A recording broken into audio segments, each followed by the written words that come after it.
Hello, my name is Marcus. I'm the compiler of a collection of therapy quotes entitled 1001 Windmills of the Mind.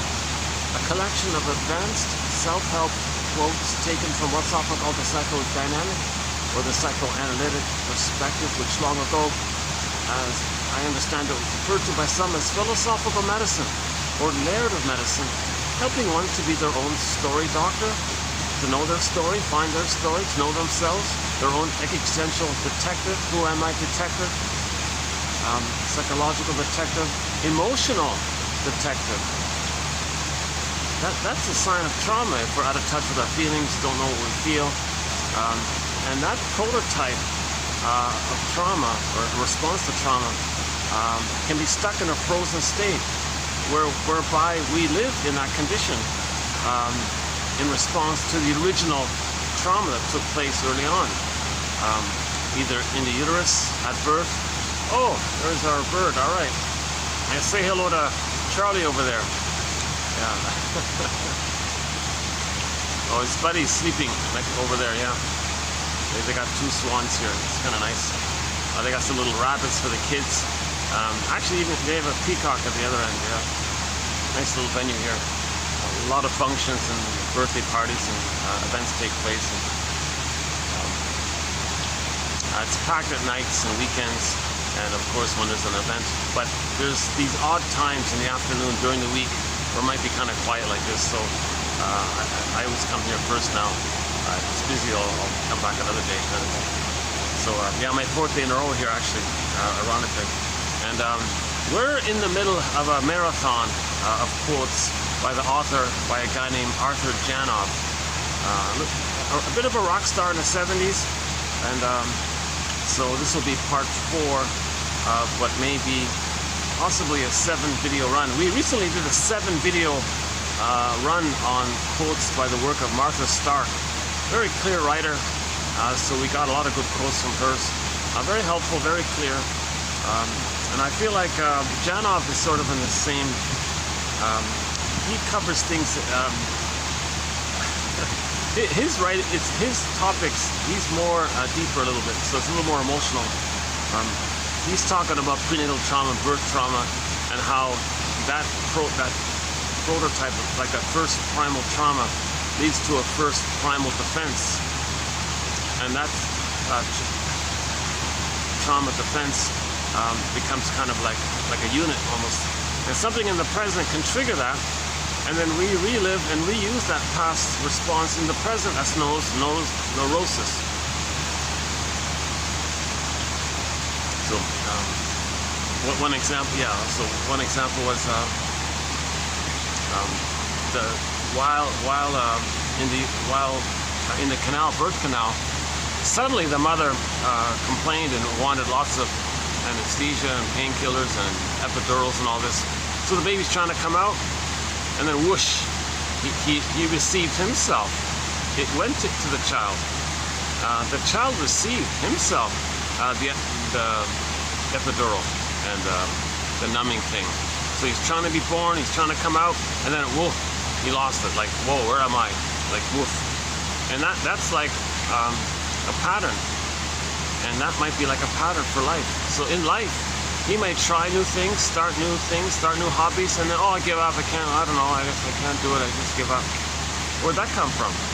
He's smart enough, he can do the thing. If he wants to learn how to bake bread or something, follow the instructions. I tried, there's too much, I give up. He tries to do the stained glass, the stained glass window thing. Geez, well, how does this work? Oh, I give up. And that was a pattern for him. He always gave up easily. He would try something and give up easily. Try something, and Janov's interpretation was, well, maybe that happened, that you were in the canal, you're trying to be birthed, come out, and you're doing your thing to come out. You're active and you're doing your part, and then whoosh, the endorphins.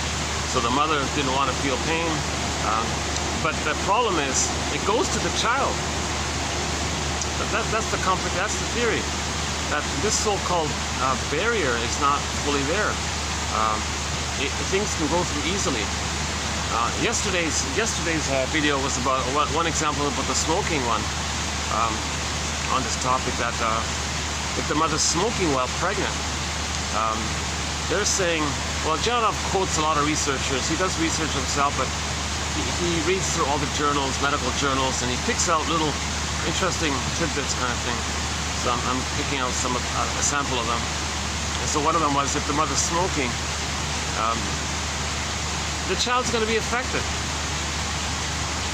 And they believe they have proven this, that when the mother's smoking, that the blood vein in the cord that goes to the child, the mother, placenta, cord. Now in the cord there are 3 veins. The center one that goes straight down, that sends the baby oxygen, food, nutrients, and all this to the child. And so that's how the child is getting fed and getting what he needs. It's through that center vein. The other 2 veins spiral up, so the baby sends out his waste elimination up to the placenta. But we're talking about what he needs to receive from the mother. So if the mother's smoking, that center vein constricts. Now the child's getting less oxygen. So he's already like a little bit suffocating a little bit, having a hard time breathing a little bit already. And then part B of it is that the mother has to withdraw some of that oxygen that would go to the child, and she needs it herself to deal with the nicotine and the tar and the chemicals and whatever else it is related to the tobacco. So the child's getting even less oxygen. So mother's got to devote more of her oxygen to deal with the smoking, while at the same time the center vein constricts, so the child's not getting enough oxygen. So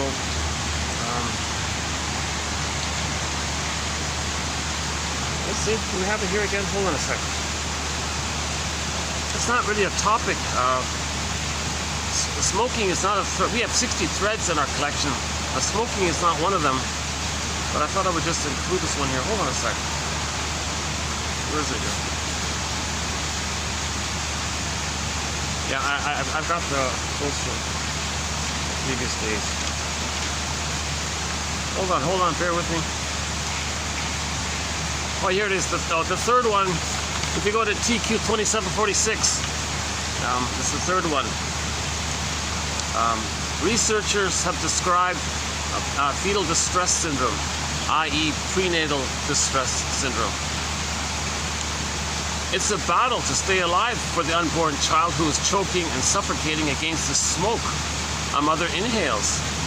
And it is not possible for them to remain, quote, sane in comfort when the mother is taking in alcohol, which changes the brain. Oh, that's not it. Hold on.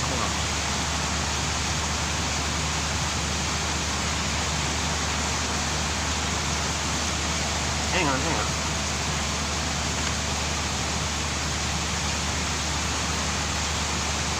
Well, anyways, that one we were just reading. Yeah, cigarettes. Well, there's another one here. My guess is that most people who smoke or drink never realize the connection between their pain and their habits. So the mother's smoking, that's because she has pain underneath, but she's not aware of the pain. Why is she smoking? Well, there's a barrier there. She's feeling pain, and then she smokes, but she's not aware of the pain. So that's the paradox, right? Neurosis is a paradox. It's enormously strong, a force that one acts on every day, yet a force that eludes awareness. Hold on a second. Okay, let me change it up. Let's do something different here. Now, let's begin at the beginning here. Okay, our first quote from Janov was this one here. The initial birth experience may be prototypic of how the child will respond to stress later on. The notion of prototypic trauma and prototypic defense.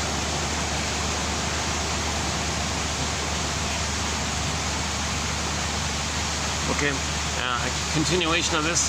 Whenever a pain is engraved in the nervous system, the response to that pain is also stamped in. The pain and the response, the defense. Defense mechanism means something in the brain that's going on to not let you feel the pain. The pain and the response are a unity which becomes prototypic, so that under any later stress, the original response pattern is automatically triggered.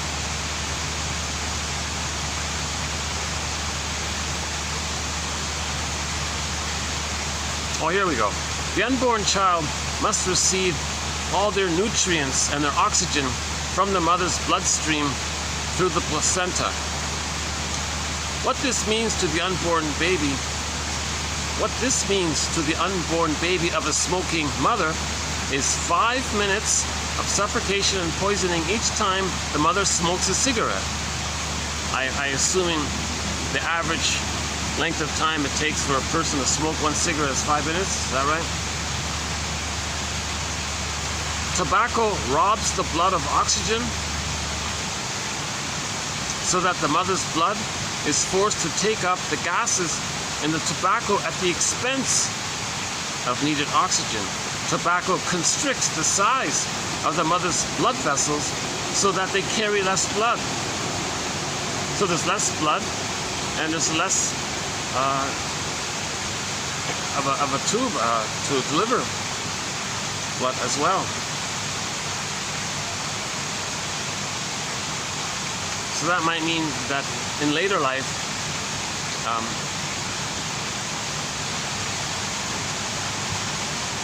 they don't breathe so well, I guess. And then an extreme example of this was that poor kid with asthma. Jesus. So, okay, another example. Congestion by fluids during protracted labor. So one example was the mother was afraid, anxious about being a mother. She wanted to delay it, hold it off, so she was constricting herself, very tense like this, and they said that protracted the labor. So the child was stuck in the canal. Congested by fluids during a protracted labor and birth could cause the neonate to reflexively constrict his bronchioles in order to save his life. So the baby's under stress, right? He's trapped in the canal or something, can't move, he's stuck, and he's amniotic sac, and then he has to constrict his bronchioles to protect himself. That becomes frozen in time in the form of a primary memory circuit, so that any later stress, which is life endangering or is interpreted as life-threatening, for example, an argument between one's parents which portends divorce, will automatically set off the prototypic trauma and its defense of constricted bronchioles. The result may be an asthmatic attack. Instead of the person being saved by this defense, as it was at birth, now they are in danger. What if the kid doesn't have his puffer, right? This, in essence, is neurosis, a defense that has outlived its function. The asthma occurs because the parents' argument sets off the original primal trauma at birth. So in the uterus, he developed a primary response. So he constricted his bronchioles. Later on, he feels upset or scared. That might trigger that whole thing in the past. But to relive that past mechanism in the present isn't the past. He's outside, not inside anymore. And in the outside, to constrict yourself like that, that led to the asthma attack. So that's why that's like one example of neurosis, using old defense mechanisms in the present when they only were meant for that time in the past. So yes, it helped him in the beginning, but later it can hurt him later on. That's neurosis.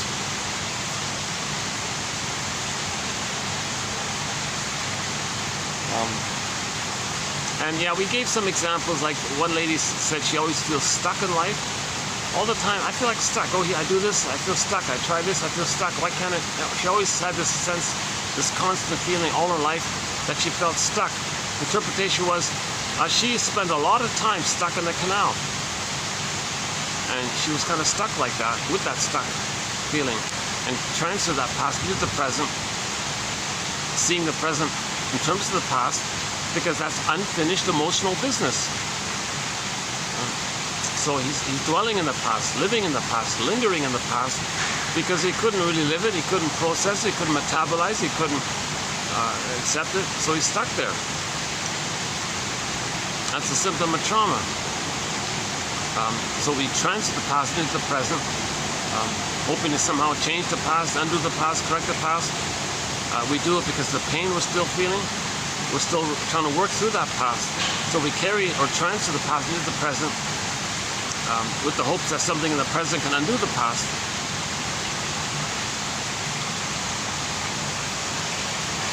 And the other example given by Janoff was the woman who had a lot of complications during the birthing.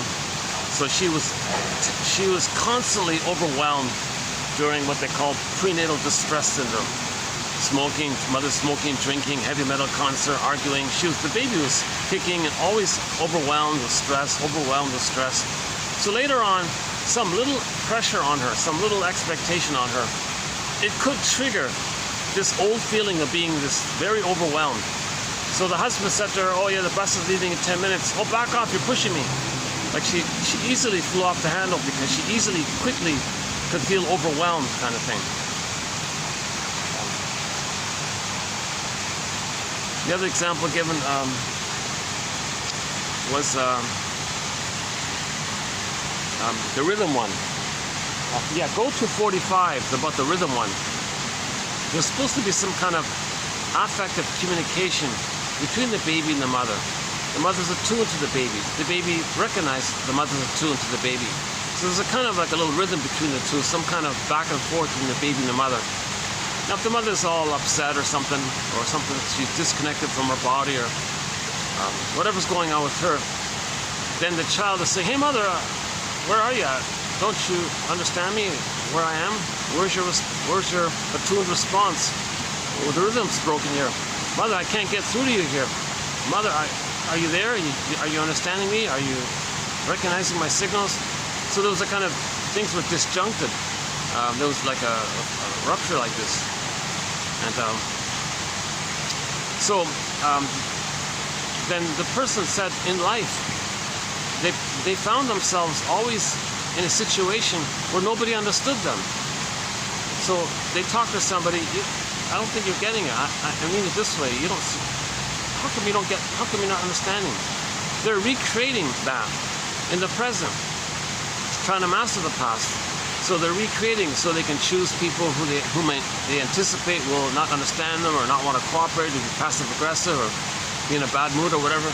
And they end up in a situation where, gee, I said this, I didn't say that. I'm not getting through to you, kind of thing. You're not understanding. Because the hope in the present was that if the mother understood them, he'd go through the canal. Just a coincidence with the terminology. In the present, he says, I hope you can understand. I'm not getting through to you. If you understand, then I can get through in the canal, in the past. Transfers the past into the present, hoping the people in the present can understand him, thinking, oh, mother understood him, then he can go through. So some kind of prototype, some kind of deep primary imprint of a painful experience in the response, and that could be kind of being replayed again and again. Janoff has this whole list of things. You try something, you give up because the mother took epidural. Always feeling stuck, or the one just mentioned where you always have a hard time feeling that you're having a hard time being understood by others. Well, in the uterus, mother wasn't there for you in the communication, so the baby felt misunderstood. In the present, they feel misunderstood. The baby wanted to go through properly with mother's understanding, so recreate that in the present, and then okay, the asthma one, the breathing one, the woman who always feels overwhelmed, the bus is getting late. I think we had a couple of, hold on.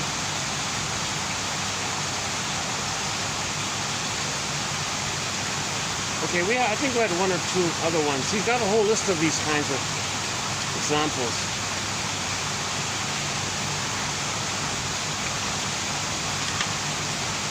I'm having a little bit of an off day today. Yesterday I was energized. Well, that was my best video of the 4 videos so far. I think my last one was the best one. The optics wasn't very good with the lighting, but I was alert. I was very energized and alert. I think I spoke more quickly, more efficiently. So of the 4 videos so far, the last one, 7, yeah, 5, 6, 7, yeah, 2647. I think that was the best one in terms of delivery.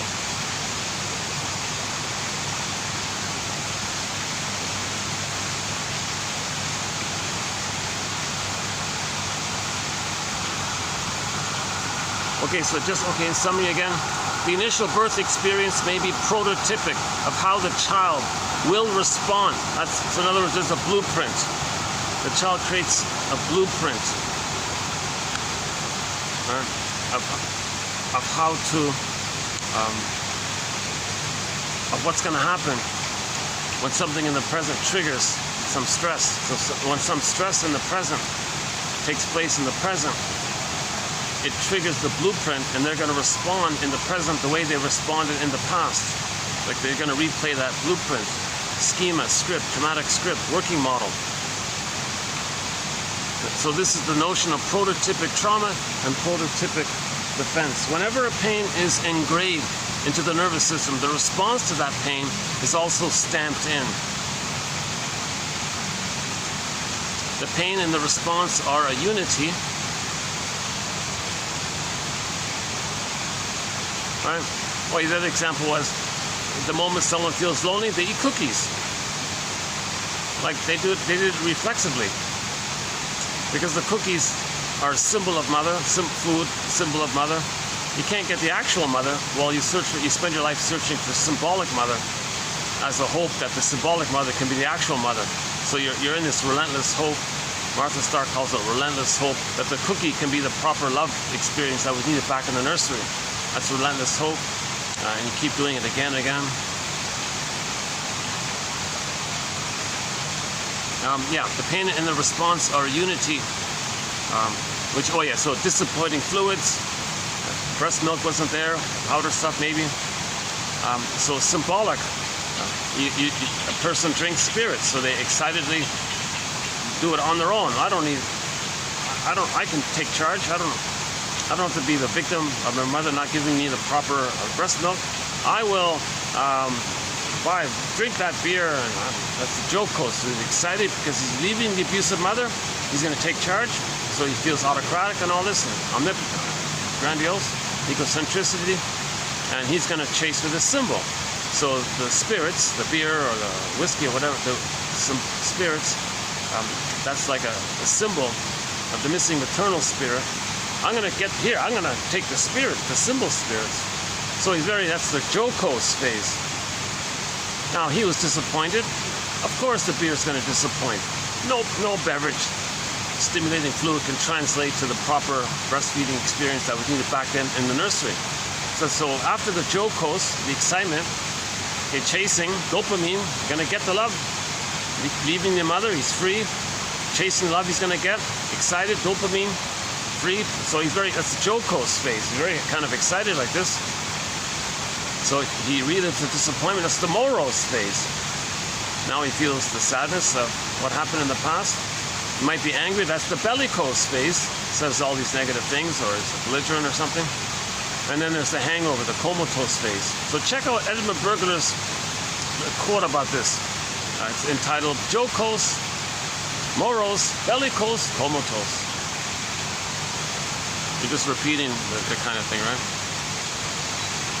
He applies that also to the gambling thing. The mother rejected him, goes to the casino, and gets rejected.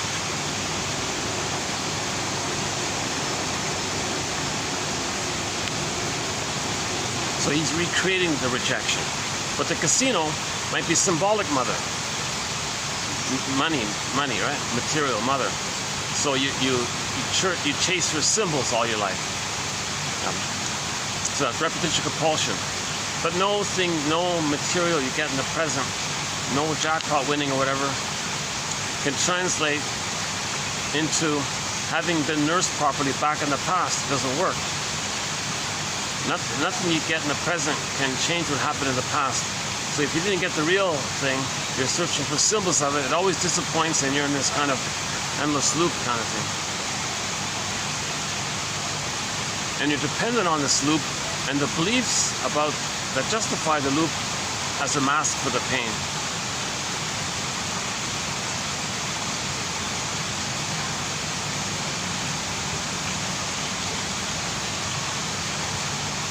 Okay, I'm not gonna. Yeah, I'm not feeling too alert. To tell you the truth, I didn't really get a full rest. So let's. Can I refer? Can I just refer you to the last video? I think I gave some basic foundation material about what we're basically talking about here. So the big question is, how do we heal from attachment trauma, relational trauma, interpersonal trauma, developmental trauma, known as arrested development, stunted development, developmental arrest, where the child is fixated at being rejected, stuck at that place in time where he was rejected. And then enter repetition compulsion. Organism seeks to get his needs for his identity. So he transfers that interaction in the present, recreates it in the present with others like a theater thing, sees the present still as the past, but the present isn't the past. So the present is sometimes called the presenting past, or a new edition or replay of the past. Now in the present, you recreate that failed interaction with the mother, with others in the present, either by playing yourself and seeing others as refusing, and you create that, or you identify with the mother, you be the refusing mother, see others as your unloved you, and you refuse them, the way your mother refused you. So there's two ways the reenactment can take place. So that was discussed yesterday with the record. So can I just refer you to the last video? If by chance you're watching this, I would say just watch the last video. That's the best one of the year so far, yeah. So let me be a little bit lazy today. I'm gonna skip the whole introduction that I usually do. And let's just see how we do here with today's quote. So let's continue with Arthur Janoff's quotes here. This will be 2648, just sort of an assortment of quotes. Half of them are about his theory about belief. He thinks your beliefs, generally speaking, like when beliefs are being used as a defense against pain, he means it that way, that your beliefs are symbols of your pain. But you don't know the pain is there. That's why you have the symbol, to make you unaware of the pain. So if you analyze your belief, shall I compare thee to an onion? You'll find the underlying pain from the unmet need.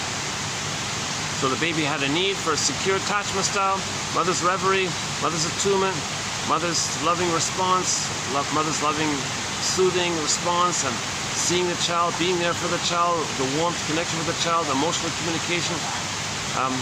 They call it attunement and reverie and all this. Positive maternal experience. For example, the baby needs skin-to-skin contact for 4 to 5 months. That's the emotional communication. Like if the baby's dressed and you break the skin-to-skin, the child can't receive enough of that loving back and forth to feel safe enough to leave the mother. So the child needs, for the first 4 to 5 months in the extended social womb, he needs sort of 3 things, they say. Oh, that's looks like they're preparing something here. All the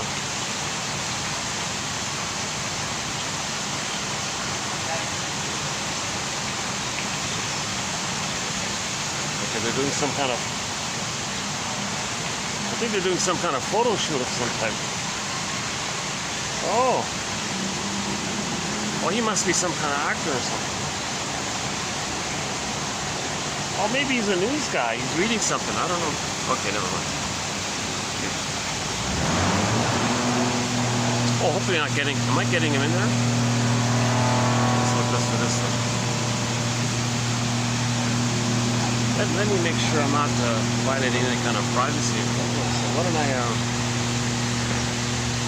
oh, it's over. Oh, okay. Wait a second.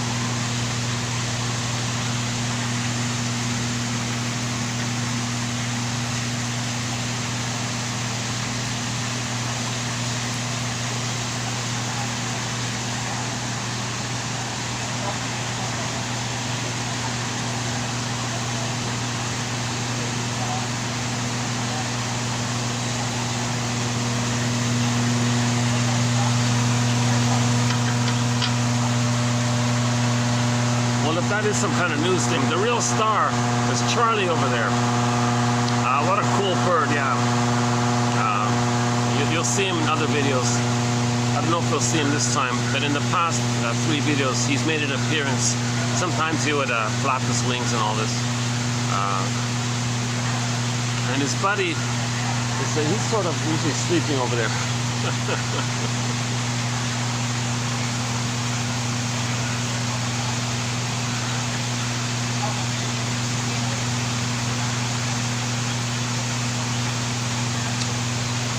Before we, let's see, about the beliefs. Hold on a sec.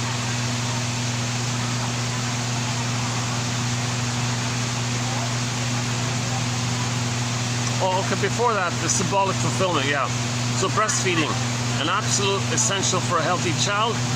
If we don't get it when we need it, we can spend a lifetime looking for symbols of mother, in a vain attempt at unconscious fulfillment. It's a vain attempt. Nothing in the present can translate to the missing mother experience, meaning there are no time machines, no morphing machines. You can't change the past. Oh, what is that? Some kind of equipment or something.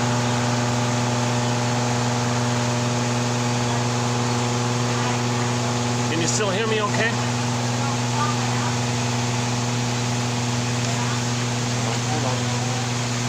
Oh boy. In the first video, in 45, we did a whole list of mother's reasons for having a baby. If they're neurotic, chances are the child will be neurotic. That's a good list there. Okay, so here's another important point. Okay, in 45, the fourth one. Okay, here's a key one. Here's a key one here. With love deprivation, the system, the baby's body-mind system remains continually under stress because there is an electrochemical sign inside that flashes on love on and off.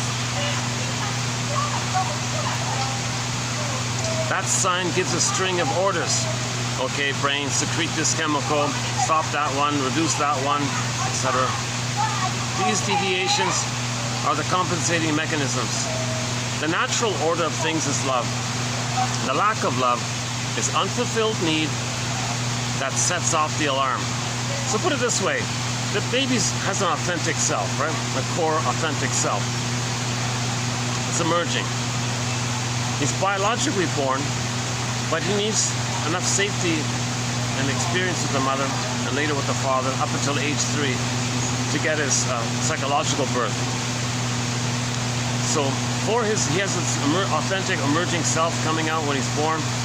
He needs to go through a developmental process. Ballpark 3 phases. Birth to 4. Well, first of all, the welcoming womb, in the uterus, it should be peaceful. He should be in paradise inside. No smoking, no alcohol by the mother. So assuming he's in a welcoming womb, mother did a good job. Now the transition is important. So leave the cord, leave the placenta, hand the baby directly, skin to skin contact, let the baby nurse properly. Oh. Maybe there's some kind of a... I feel kind of lazy to move, tell you the truth. This camera picks up these kinds of sounds.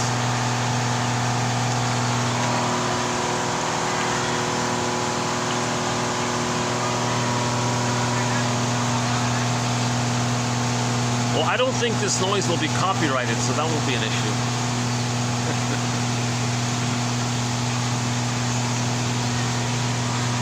So we don't want birth trauma. So we don't want prenatal trauma. We don't want prenatal distress syndrome, which makes them vulnerable to birth trauma. We don't want birth trauma. So to prevent birth trauma, okay, the general consensus is common sense. Hand the baby to the front. He's looking for the nipple. He wants to latch on, suckle, and start sucking. And the nerves, that means the nerves in the child, something about what they call the mucosal nerves, kind of sink in and line up with the mother, with the nerves in the mother. There's like a cable there. Let the music play on. So the emotional communication can take place, allowing the mother to understand the baby signals. Hence, she's attuned, in tune. Let the music play on. So before it was baby, chord, placenta, mother, mother, placenta, chord, baby, do, re, mi, 1, 2, 3, A, B, C. Let the music play on. Baby, nerves, mother, mother, nerves to the baby, baby to the nerves to the mother. And it kind of goes back and forth like this. So he needs this continuity of the continuous, so no disruptions. Leave the cord, leave the placenta, hand the mother to the front. He latches on, all is good. Don't weigh the baby, leave the cord. Barring super emergency, medical emergency, I'm not a doctor, my disclaimer, but barring all these medical emergencies, just hand the baby to the mother on the front. Don't wash them, just leave the smells. Just hand them directly. The mother produces lots of, hormones for this purpose. It's a time-sensitive moment. So hand the baby right there. It helps the baby to bond and latch. The two become one like that. Now, number 2, the skin to skin. Don't wrap the baby in a towel. Keep the room warm. Have a heat lamp or something. Not too bright, I guess. No shocks in the delivery. That allows the two of them being as one. The feeling that they're one. That feeling that they're kind of like one like that. That's got to continue for 4 to 5 months. So a key quote here by Dorothy Pines from about a month ago. Look up Pines in our collection here about the importance of skin-to-skin contact to preserve the affective communication between the two. And the skin is kind of like the bridge, they say. If that takes place, the child feels safe to hatch, to have a self-concept psychologically separate from the mother. If that doesn't take place, the fusion that's there, it doesn't get a chance to separate. Yes, he cognitively can understand he's separate, but in his emotional area, in his memory system, he doesn't have a sense of himself. He lost his sense of self. The earth opens up, his core gets pulled down, his authentic core identity gets pulled down. And he's merged with the mother in a thing called adhesive, like crazy glue. Also known as identification with the aggressor. He's going to act like her and give himself up. When he gives himself up, the earth opens up, his core gets pulled down. Core meaning authentic. The word of the year for 2023 by the Merriam-Webster Company was authentic. Well, the child's authentic core, Miss Core, that's her name in the myth. Miss Core gets pulled down. So the child's authentic core gets pressed down, lost, and he's merged with the mother. That's a trauma. That's a pain so utter. That's a pain so utter to lose your core. That's a pain so utter. It swallows substance up, then the child goes in a swoon. The third part is the mother's loving gaze. Because they're one, how the mother looks at the child treats himself that way. Because of the fusion, he understands and accepts himself the way his mother looks and accepts him. If the mother's rejecting or shaming or angry or whatever, oh boy, he's gonna hate himself now, because he'll take that in, because the merging, they're one, so it gets set in. The baby's brain is malleable, the neural pathways are being laid down by the interaction. So if the interaction, his mother hates him, okay, then that's a part of him. He's going to hate himself. That's called the inner critic later on. One theory about that. So the interpersonal leads to the intrapsychic.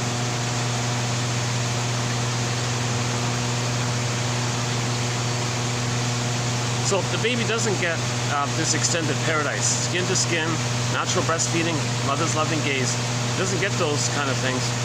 If he gets them, great.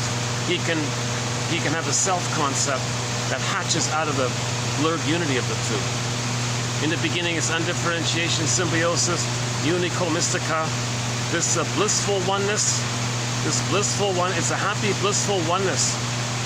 This like the union of this big power, unico mystica. It's a happy, kind of ecstatic. You think the whole world is for you, it's there for you, or you're the whole world. The baby thinks it's called infantile megalomania, egocentricity, the glorified self, the idealized self. He thinks he's on the throne, his majesty, the baby, and all this. So he's in that kind of a blissful kind of state in this oneness with the mother. That gets a chance to developmentally progress to self-concept, other concept, if he feels safe with her. If he doesn't feel safe with her, his core gets pulled down. The golden ball goes down the well. then other variations of it is his inner life gets frozen, petrified, turned to stone, feeling unreal, feeling unalive, etc. And that's a pain. That's a pain so utter. Now this pain, Janot describes it as an electrochemical sign. So imagine inside an electrochemical flashing neon light, danger, all this, right? But it says unloved, unloved. The sign is telling the system, you're unloved, your needs didn't get met. Your needs didn't get met. That means he wasn't loved. His needs are for his identity. He's going to lose his identity here. You're unloved. Your needs are not getting met. Unloved, unloved, unloved. This thing is going on. Now, when that flashing, blinking, okay, it's like a silent scream. The baby's screaming, but it's silent. Like the Edward Munch painting, the baby's in persecutory anxiety. He's being abandoned. He's being betrayed. He's being... mother was soul blind, doesn't see him. He can't see himself or know himself because mother was soul blind. Mother was misattuned, malattuned. Mother didn't want to be a mother or something, or mother used the baby to comfort her. Something went wrong. So he unloved. This emergency blinking that's going on in the child. Okay, to not feel that pain. Okay, the baby's going to go in a swoon. Back to Emily Dickinson. There's a pain so utter it swallows substance up.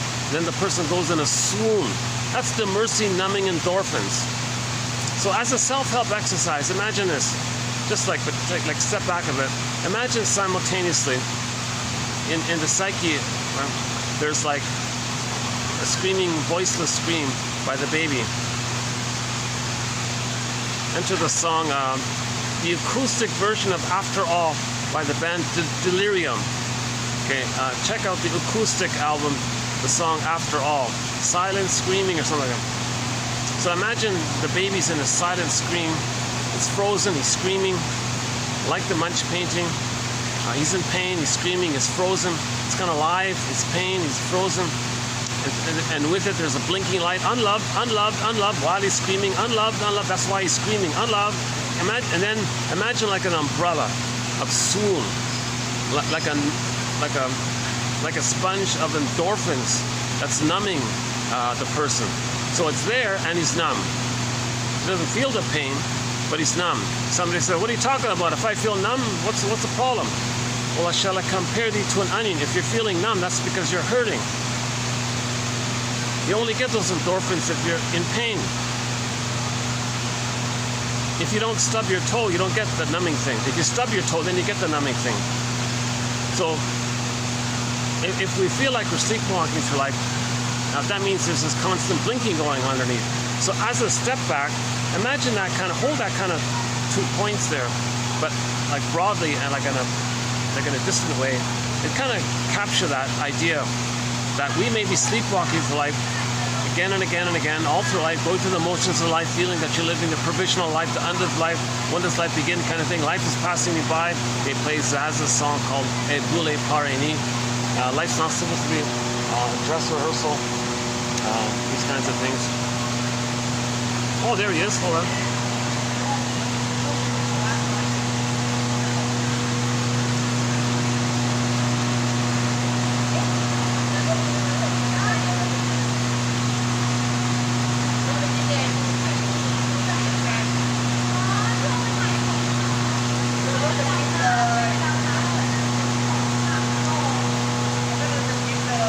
He does a lot of grooming, and so sometimes he opens up his wings. He's got quite the wingspan, yeah.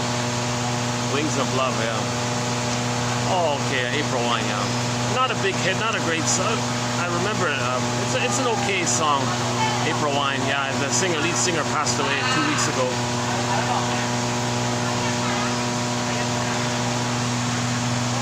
Oh, his buddy woke up. He's got that long orange beak, his buddy there.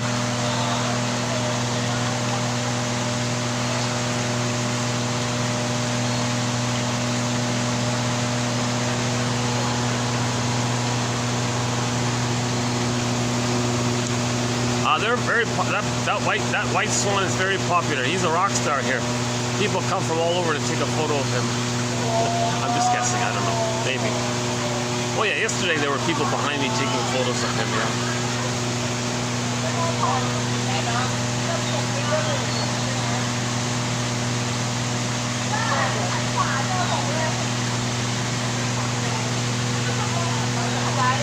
I guess he's trying to, he's either he's got an itch or he's just keeping himself tidy or something.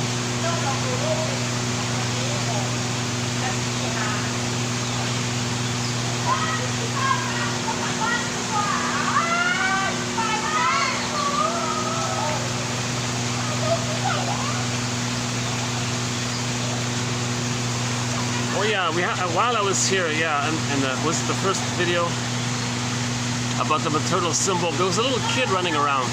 I don't know, maybe just like 3 years old or 4 years, something like that. He really wanted to like hug the mother goose there, or mother swan. He was trying to like hold him like something, but there's a gate there. He couldn't reach him. So he was trying to like reach over to touch him or something, or pet him or something. He couldn't, he kept trying, couldn't. So then finally, he realized he couldn't grab him or something, hold him. The duck didn't mind. He didn't flutter or anything. And finally the kid screamed. So that's Janov's point, that some stress or disappointment can trigger some older pain that maybe as a baby he tried to latch on to the mother. The breast was unavailable. He was screaming. So he screamed in the present by the stimulus trigger that the symbol of mother was unavailable, just like he screamed originally when the breast wasn't unavailable. Just a guess here, I don't know the whole story. I'm just trying to apply Janov's theory. You know, all throughout this series, I've been quoting Robert Bly in my disclaimer. Now, 30% of what you're going to hear to your audience, he says, is wrong. It's up to you to figure out which 30%. So I kind of had that attitude here. But when I'm doing Janov, I feel like it's got to be 50%. There's more question marks here. Another thing about this, I'm not interested at all about the so-called technique, the primal screen technique that he does in his workshops. Not at all, quite the opposite. So I discussed that in the past 3 videos already. I won't do it again here. So I'm not interested at all in his so-called technique of some kind of visualization or breathing where you can scream that frozen scream and get back into yourself. That seems too simplistic and magical. I think the general consensus is we need understanding, consciousness, theories, object relations theory, developmental theory. We need understanding of repetition compulsion, transference, projection, reaction formation. We need some like theories and understanding of why things are the way they are. And then maybe from the safety of that, feelings can come up naturally on their own. But what he's doing, it appears, is what they call spiritual bypassing. You don't need knowledge. You don't need understanding. Just go back and feel it. You'll be fine. Oh, give me a break, right? So the main quote here is by the poet. Psychoanalysis looks for an egg in a basket that's missing. So first leave the basket, then there may be an egg. Now in the egg is the firebird. You ride the firebird, that's emotional knowing. But to get the firebird, and you want to ride the back of it, the metaphors, you're getting your feelings back, emotional knowing. You first need the nest. Just as a bird, the nest here? Just as a bird, you know, picks around and looks for some twigs and leaves and things to build its nest, then there can be an egg. My impression is Janov is saying, oh, talk therapy doesn't work. You know, don't bother with these theories. It's just all in your head. You got to get to your feelings. Well, that's the original purpose of psychotherapy. You have some theories, you have some constructs. It gives you a level of safety, like a nest, and then spontaneously, naturally, the feelings will come up on their own. You don't control that kind of thing. You just create the conditions, and nature will let you heal you. He said, "Oh no, forget the basket, forget the nest. Let's just go back and heal and provoke that ourselves or something, or get there, coax that into ourselves or something." No, that's risky. I don't understand it or agree with it. It goes against everything, pretty much, with psychoanalysis.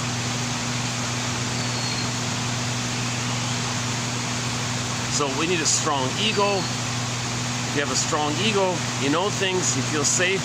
That's like self-reparenting. Now you get a sense of self. When you get a sense of self, then you have some amness. With the amness, you have feelings. Now in grief, you need sadness, but you need amness. I feel, therefore I am. I feel, therefore I am. You need an amness. You don't have your amness, you're not really going to feel sad. You need to feel sad before you can get joy back at the console. Joy is the regular animating primary emotion. But in trauma, joy gets zooped away. Sadness got zooped away. So first, we need to get some identity. Then sadness will come back first.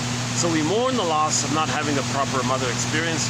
Mourn the loss of ourselves. We never had our authentic self all this time. We've been living this swoon the whole time as a defense of losing ourselves. So we got to do a lot of mourning kind of thing. But you need your identity. Another way of saying it is sadness needs a floor to stand on. That floor is called differentiation, some kind of identity of yourself. You get that identity of yourself when you forgive the parents, and then you're doing something for yourself. Then you can hatch yourself. You can have a self-concept out of the mergedness. But you got to forgive your mother, understand her, know that she's a member of Traumacus. She may have had prenatal trauma. Maybe your mother in the uterus, when she was in the uterus, her mother, the grandmother, her mother was smoking and drinking, and she was all stressed out by that. You know, maybe she's a victim of prenatal trauma, or maybe she had prenatal distress syndrome, and then maybe she had a complicated birth and was birth traumatized, so she froze up inside. And the grandmother was soul blind. She'll be soul blind, doesn't know how to relate to the baby.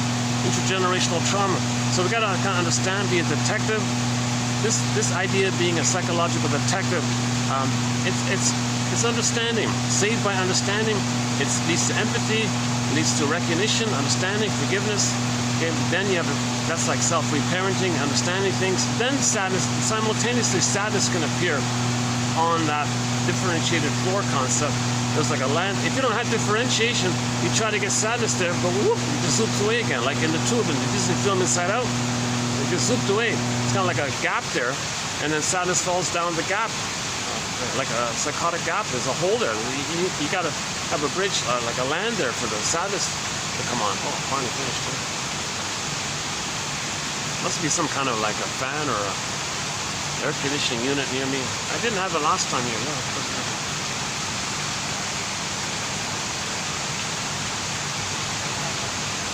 Boy, that swan is quite flexible. He can really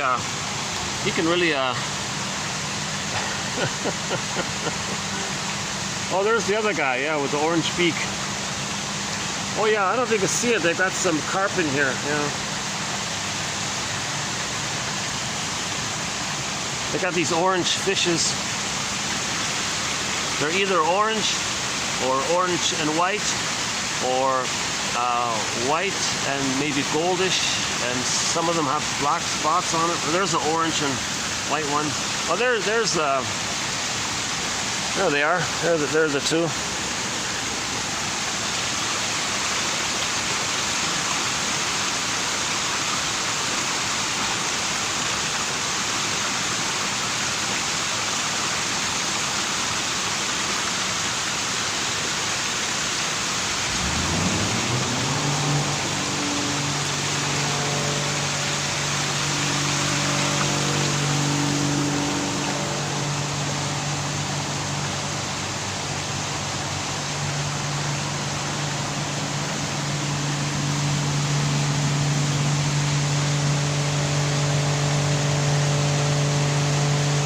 So the quotes we're doing by Arthur Janov, he's very helpful.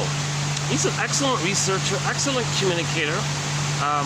So I'm plucking out his understanding and clarity of expression around the brain's response to trauma, and his theory about the prototype, fine, and his theory about beliefs being a symbol or a mask for your pain, fine. These kinds of theories, that's okay. I'll include all those ideas in our collection here. But anything about technique, about self-hypnosis, or whatever, I don't even know what the technique is. I don't even know what it is yet. I haven't even reached that part yet. So I'm not interested in that. So number one, you got a bunch of people on the floor Some of them, I think, were actors just trying to practice the technique of, they want jobs in scary films, so they want to scream. But let's say somebody's sincerely trying to relive their birth trauma, so quote unquote, and they're going to hear all these angry screams and they'll be terrified. They got no help. You don't have enough helpers. You're kind of abandoned again, and you might be flooded, and you don't know what's going on, and you got too much stress. It might backfire. It might actually hurt a person. So that's why I'm completely not interested. Although there is an immense appeal to his theory. There's a very appealing. For example, this one about it not being. It's not fair. What was it again? Like, it's amazing, right? A child is traumatized early on. And yikes, his whole life he'll feel like he'll be in a trance his whole life. That's kind of not fair, right? What is it again? Here it is. It's not very fair that a trauma which lasts perhaps minutes, at the birth or a few hours, maybe after being born, can ruin the rest of one's whole emotional, feelingful existence. That is why care of the unborn child and infant are so important. The best thing the mother can do is provide a welcoming womb, take care of herself, and be relaxed and be in a good mood. The mother's bad mood, the mother's bad mood while she's pregnant can affect the baby, right there. So there's an immense appeal to the theory. Jesus, just some birth trauma experience, being removed. That'll do it. The cord, the placenta taken away just right off the that'll do it. Put into another room, put onto a scale. Oh my God, if that savage, cruel CIRC thing, that vicious thing to deliberately traumatize babies to make them very cold and indifferent as a kind of a tool for the pilgrim. So I talked about that yesterday. I won't do that again. That's an emotional topic. Yesterday I did touch on this issue a little bit, about how sometimes the theory is babies may be traumatized kind of on purpose, and there's a reason for it, as part of the overall pattern of how we became Homo traumaticus 10,000 years ago. Got a ladder behind me. Okay.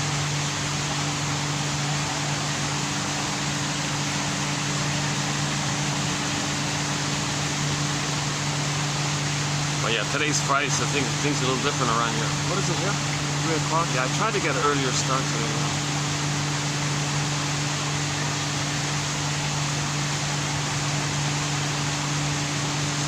Okay, so all of the quotes in our collection are about the research, the knowledge, the information. Nothing about zilch, nothing about the technique. Other than just to say, no thank you, I don't want to be a part of that idea.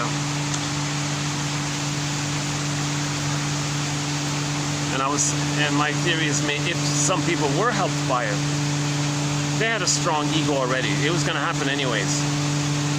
Just by chance, they did it that way. They could have done it they could have just talked to somebody. They were ready for it. They knew what was going on. They felt enough strength to admit, to really grieve. Like they were ready to grieve. Like they had enough preparation for it. To magically try to grieve without the preparation, that's called spiritual bypassing. You're bypassing something basic. There may be a variety of little factors involved. The great enthusiasm during the 70s of the human potential movement. All these self-help scams and things came along. I don't see John up too much in that area, but maybe a little bit. Honestly speaking, because he said he tried psychoanalysis. It didn't cure, it didn't work. Well, that doesn't mean you give it up just because you didn't formulate the right interpretations, or maybe you're missing something. So maybe it's a financial issue. Maybe it was just a money bonanza going on. I don't know what it was. And then the thing about him, here's a huge irony.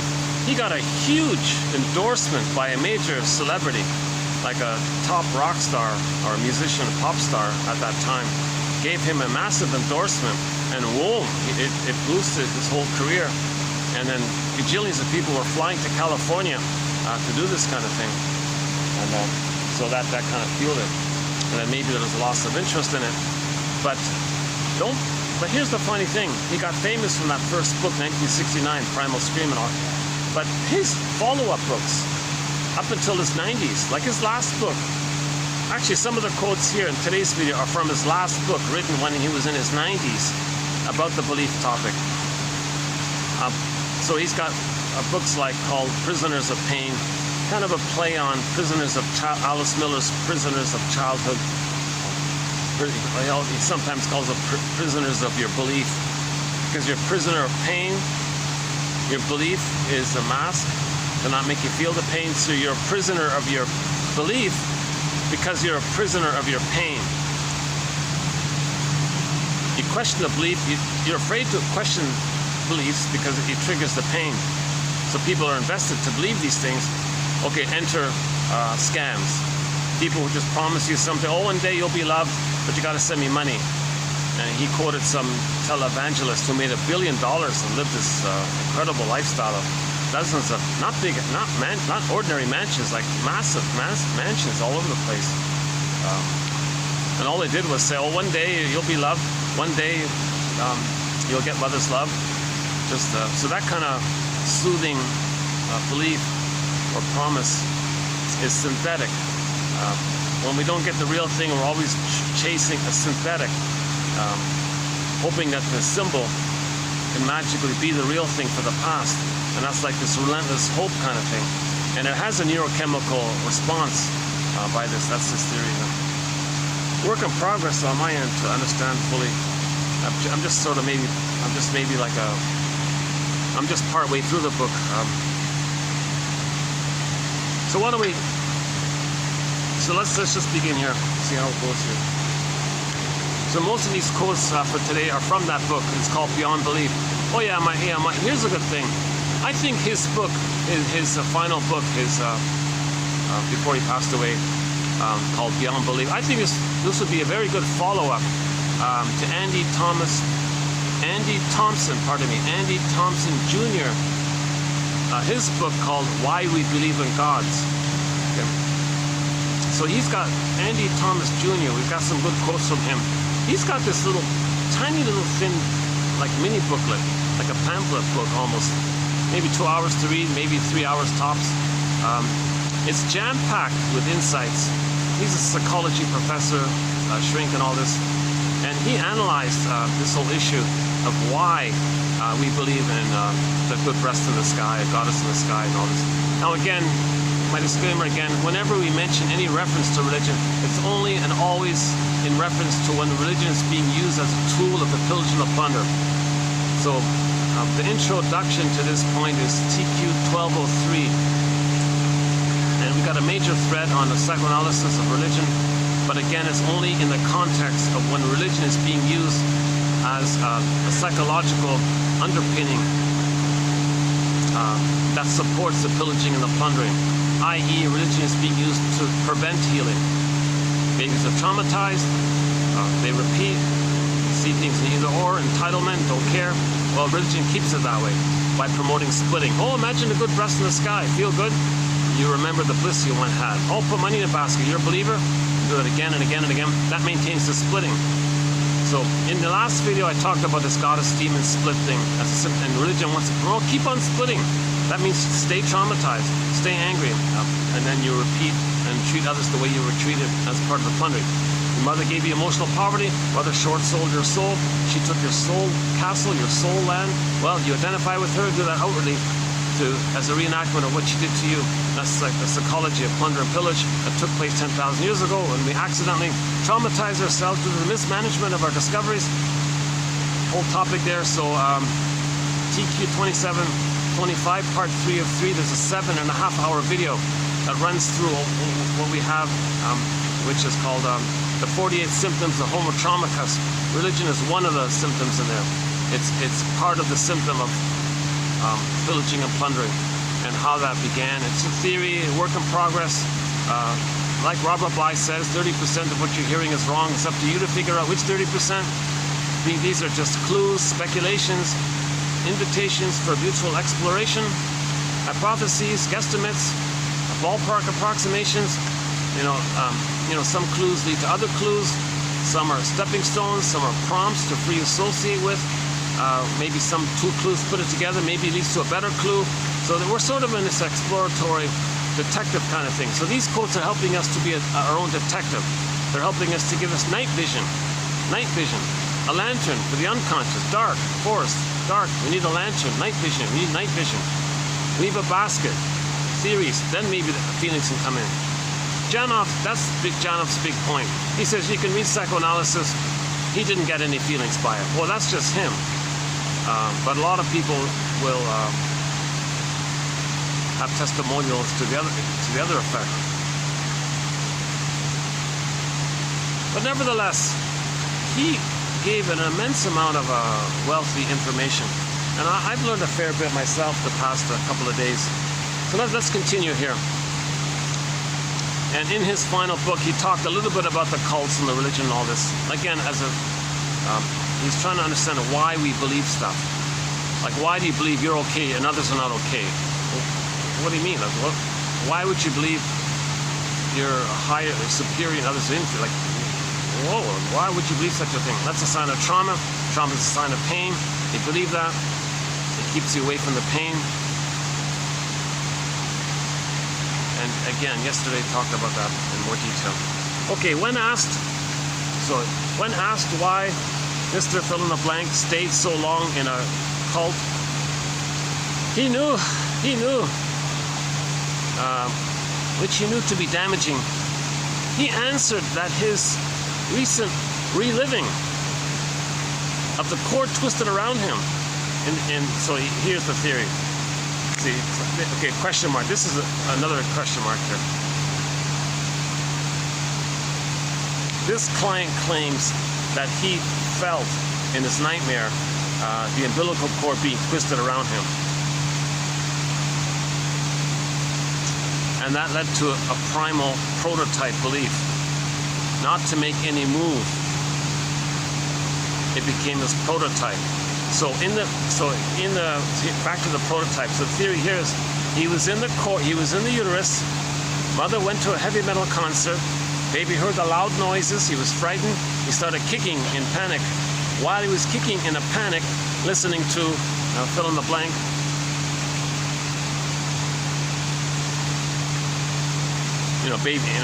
That the cord got twisted around him. And then he wasn't getting enough oxygen. And he was panicking, he was suffocating, and then he froze out of fear. If he kicked any more, maybe he'd get less oxygen. So he couldn't move, he was stunned like that, he can't move. He was kicking, and then he kind of froze up or something. And before he froze up, out of panic, while he was kicking, the mother said, "Hey everybody, touch here, touch my belly. Little Junior inside is gonna be a soccer star." The baby's in hell.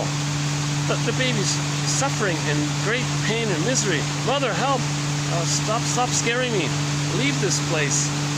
Oh, look, mother's misattuned to her own body, her own feelings. So in the uterus, the baby thought, "I can't move here. So he had a pattern of not moving. Like he had a pattern of always just staying, right? So he joined some kind of a self-help cult guru kind of thing.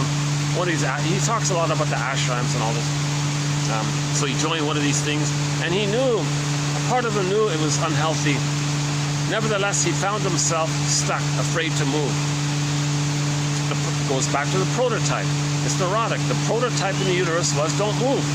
The cord is twisted. I can't move because maybe I'll get less oxygen. He doesn't want to suffocate in the uterus. So he couldn't move. So in the present, he felt a little tense, uncomfortable. Oh, don't move, don't move. So he's transferring the past into the present. The present triggers the past and applies the past in the present. That's dysfunctional. Of course he can leave the cult. He's not going to be, there's no umbilical cord around him, but he's acting as if the umbilical cord is around him. So that's the whole idea of the prototype thing. So here's another example of this theory here. Okay. When asked why he stayed so long in his ashram or whatever, which he knew was hurting him, oh, was it Esther something? And the guy sent all the money to some offshore Caribbean or something, and whatever. And the cult guru was shouting, abusing people to get the trauma bond with them. So because they're there because they were abused, so he oh, I want you to transfer that to me. Let me abuse the self. All this nonsense. When asked why he stayed in an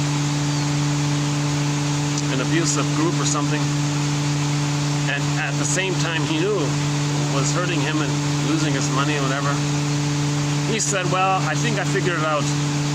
I had the nightmare doing your primal exercise, whatever, of the court experience. And when I was in that, when I was reliving that memory of being in the canal, I felt the cord around me and I couldn't breathe. And so I didn't want to move. Not to make any move meant safety. So he created a belief. Not to make any move meant safety. Originally, it became his prototype. So that's Janov's big theory. That what we learned, the blueprint, the deep, burning, emotional lesson for life, we create a blueprint, a script. When we're stressed in the present, we apply and relive and re-engage in the defense that was originally adopted back then in the uterus or at birth or shortly after birth or whatever.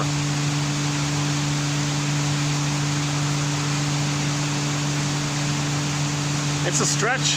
I put this as a question mark. Number one, I don't know if I believe this.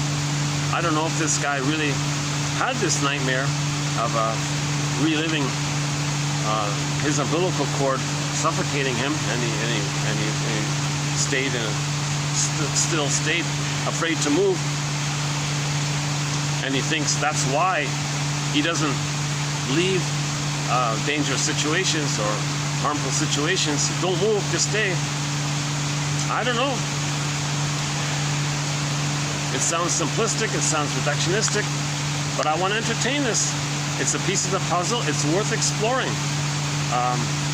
It may not be the complete story, but it may be a part of the story. There are other factors involved, but let's see if we can understand Mr. Janov's piece of the puzzle here. I think he is offering a piece of the puzzle somewhere. So let's look for it. Let's be a detective. Next quote. The strength of our beliefs helps us to avoid seeing the strength of hidden childhood pain. Yet paradoxically, the feelings lie in those beliefs. So your stubborn beliefs, oh no, this self-help guru or this speaker at the podium telling me one day I'm going to be loved, I'll be saved. I got to believe that. The strength of that belief corresponds to the strength of your pain. The stronger the pain, the more stubborn the belief. The belief is a symbol to capture and hold and not feel the pain. So people with very archaic or kind of beliefs, and people can make excuses for them and you can't prove them, and so you have this whole issue. But he's saying, no, most of these beliefs are code and symbols for your childhood pain. Look for the childhood pain underneath your belief, and you'll lose the belief. The crutch, you never needed it. You'll drop the crutch. Back to 1203. Go to 1203 about the crutch. What do you call it when the central truths of an individual are avoided in favor of some theoretical construction, i.e. a belief? Yeah, that's a good question. What do you call it when something true about you, your pain, okay, is avoided in favor of some belief you make up, some theoretical belief you make up? What do we call this? Beliefs as defense against pain, right? Prisoner of belief, because you're a prisoner of pain. And in the last video, he talks about this wall that takes place. So why don't we know that the belief is numbing for the pain? Well, there's a wall there. It's compartmentalized. The belief is there to not feel the pain. That's why you have the belief. So to function like that, you don't want to feel the pain, so there's like this little wall, the imaginary wall there between the two. So for more on the wall part, go to the last video. Okay, next one here. Feelings become converted into ideation. Feelings can become converted into a belief, let's say. Then those beliefs or ideas are defended because those ideas or beliefs defend the individual. When we address defensive belief systems, we are really addressing feelings. Look at that, eh? So shall I compare thee to an onion? So yeah, he gave the example. You can't tell somebody in a religious thing, I'm talking about as an aggressor side. Really? What was the example? Oh, the Garden of Eden. Maybe that was just a fantasy. Oh, you can't, how dare you? You'll get enraged if you question something of their beliefs. The beliefs are linked to the feelings. You question their beliefs, you're addressing their feelings, but the feelings are filled with pain, so that they hold on to the belief. It's a defense against the pain. Similar to philosophies and negative philosophies and beliefs, and prejudice, of course, is from there. And superiority complex, of course, is from there.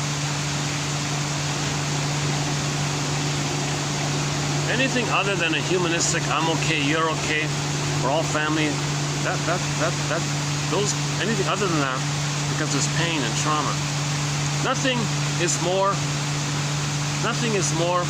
readily and abundantly available than belief systems, because nothing is as limitless as self-deception. Man becomes entangled in a mesh of thoughts that bind him. The more labyrinthine, the better. So you got labyrinth, doublethink, translogic, flip-flop. The bully hurts someone, says the victim is the mother who hurt him back in the past. What a labyrinth, right? The labyrinth. So these are all self-deceptions. It's endless. Okay, that's what the cat means in Alice in Wonderland. Left is right, up is down, there is here. No time. This place doesn't exist. That was over there. That's not a place. That was for that place. That place belongs here. That place, like, all things can flip around because the baby's self and the mother are fused. So mother hurt him. He becomes the shaming mother, sees himself onto others, shames others, feels how the mother hurt him. Says the one he just hurt in the present is the mother who hurt him in the past. Now he's the victim of the mother. And now he sees the shaming mother onto the victim, and now feels justified to be angry at the one he just hurt. So he felt shamed, and the mother was the aggressor. He says the people in the present are no good, and they're the aggressor. He's talking about himself. Things flip around. You can create all kinds of beliefs in a labyrinth of tricky rhetorics and tricky propaganda, and a thing called translogic. The baby wants to believe what the mother says. When the baby's stunned and confused, mother says such and such, baby says, oh yes, I believe that. Okay, you recreate that. Confused people say this. People want to please the way the baby wanted to please the mother. The baby wanted to save the mother, please the mother, have a mother. You recreate that. The prototype is there. The prototype is set in. That when the baby's traumatized, he identifies with the aggressor. To have a mother, to please the mother, to save the mother, the prototype was in. So later on, okay, you feel confused, and someone says, oh, they're bad. You want to please the person who said that because the prototype is triggered up, and so you find yourself believing this nonsense. Because back to the 48 symptoms of Homo traumicus, we're plundering and pillaging because of the manic panic around trying to get the serotonin that we got in abundance 10,000 years ago with our discoveries, and then we traumatized the babies to keep searching for that serotonin.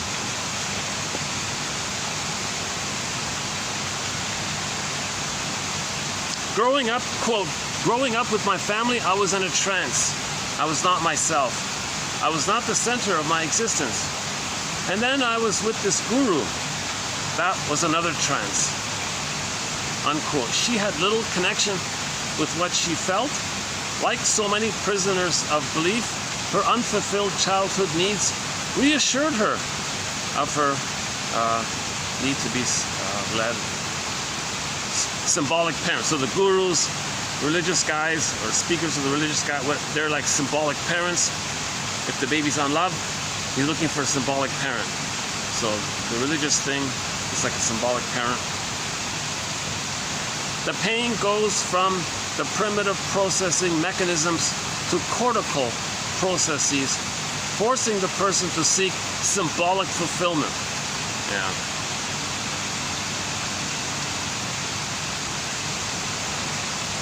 Okay. This is repetition compulsion. The baby needs mother's love. He didn't get it. He's got to have it. The baby's in pain. He's wounded. In nature, when something's wounded, it's trying to heal. We're from nature. We're wounded. How do we heal? Well, we get mother's love, but you can't get it. So search for symbols of it and have the hope that it can be it. And we're in this endless loop like this. And that's what's going on in the brain. It transferred it past to the present. The pain goes from the primitive processing mechanisms, the limbic system, right, the old brain, the brainstem, that whole area, to our cognitive, like our neocortex, forcing the person to seek symbolic fulfillment. That's a pretty good quote, actually.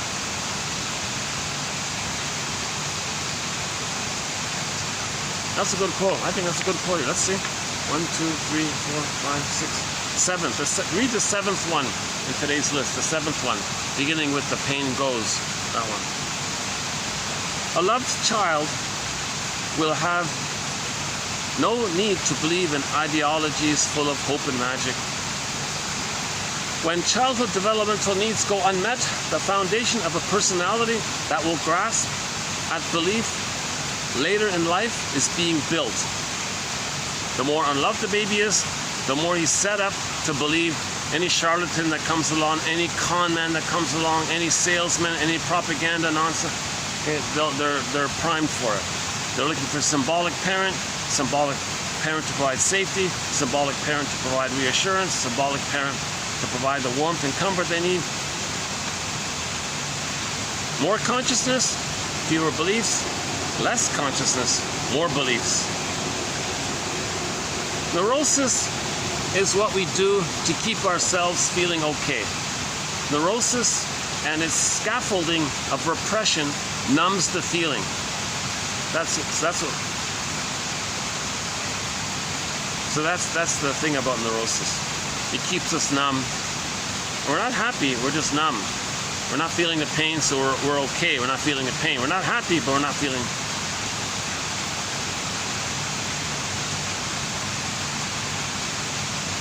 That's why people don't want to question their neurotic behaviors, because the pain will come up. Are you ready to understand why the pain is there? Can you forgive your parents that caused that pain? Do you have enough ideas and safety to kind of do that kind of mourning process? To finally experience the agony of one's imprinted pain is often the end of a long road through unreality, back to the only true guide to life, one's feelings. So that's his big sales. I think that's kind of this line might summarize his whole sales pitch. We're looking for the golden ball. The vibrancy of our feelings, aliveness of feelings. Joseph Campbell says we spend our whole lives trying to feel real and alive. That's the whole thing. That means the golden ball is down the well. Okay, the golden ball, like the sun, radiates, animates from the body. You have your embodiment, it radiates. You feel alive, you feel real. Velveteen Rabbit, I want to be real. The wooden boy, the owner of it says, come on, please let the boy come alive. He wants to feel alive and real. In trauma, we don't feel alive and real. We feel petrified. Turn to stone emotionally. Emotional hypothermia, emotional coma, emotional catatonia. It leads to alexithymia, emotional illiteracy, affect phobia. Okay, so there's blinking, pain, numb. So we want to get back our feelings, meaning get back your embodiment. Joy runs the console. So in the beginning, joy runs the console. joy got zooped away. We spend the rest of our lives trying to find some way to get it so that joy can come back. Well, sadness and joy can come back. I'm talking about the Disney film Inside Out, 2015 film, excellent film there. Talked about it a number of times.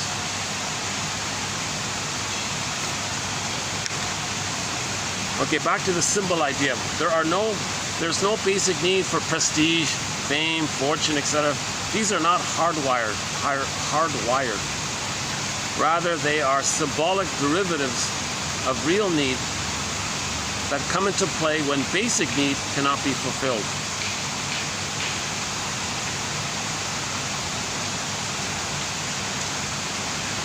It never works. Right? A guy can have $1 billion. It doesn't mean he's going to be transported back in a time machine and receive the proper maternal feeding that he missed. It doesn't work. But it's symbolic. You hope for it. The hope is what keeps you going. It's the hope and the belief that keeps you numb and away from the pain. So relentless hope keeps you away from the relentless pain kind of thing. So Martha Stark clarifies the genuine hope versus relentless hope. There's a difference, the two kinds of hopes there. Like a pathological, dysfunctional hope and the normal other kind of hope.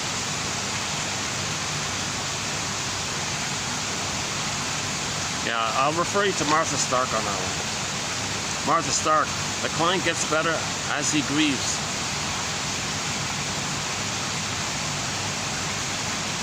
That's Robert Blythe's big message of his career, his lifelong legacy message. Grief is the doorway to identity and feelings. Karen Horn and I, we live to the extent that we feel. We want to get back to Golden Ball. It means we need an identity. I feel, therefore I am. Need an amness, then you can feel. So the whole journey of midlife, it's called the hero's journey, the second journey, the midlife audit, the midlife examination period.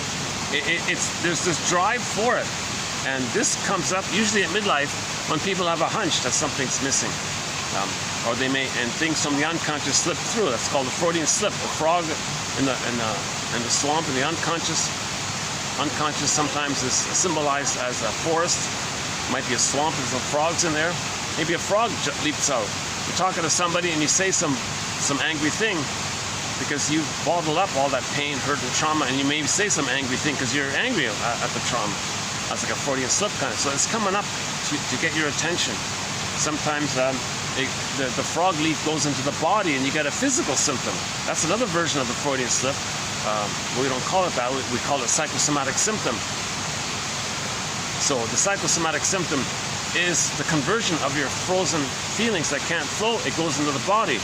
It's called conversion, similar to how water converts to ice. Okay? Frozen feelings turn into a physical ailment.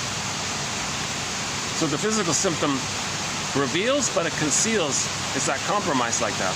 The body bears the burden. The body tells the story. Every body tells a story. The mysterious link between mind and body. The body remembers. All this kind of thing. So it kind of goes into the body like that. And then John E. Sarno says, you got to be careful with this because now there's a temptation to not understand the symptom as a conversion of your feelings that you're denying. He said the temptation is, oh, all of my problems are due to this symptom. No connection to my feelings. Just focus on the symptom. That distracts you, like a belief distracts you from your pain. So look at that, eh? Yeah, so you focus on your physical symptom. It's kind of like focusing on a belief. It distracts you from the pain. And that's what a lot of people do, says Sarno, John E. Sarno. We did a 4-video special run on John E. Sarno's work about a year ago. I think I plucked out the best of his quotes in that one there. But that's one of his main contributions, this emphasis that people may use physical symptoms to distract them from their emotional pain. Just like Janoff is saying, a belief can distract you from your emotional pain. Similar kind of mechanism.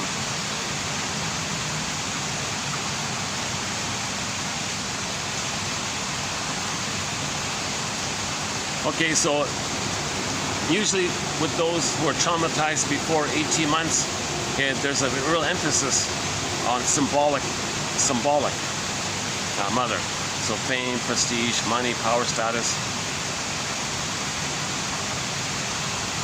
control, power control. Really? You think you control something? You're controlling your mother back in the past to get her love? Nothing ever works, right? So we're always chasing this symbolic love.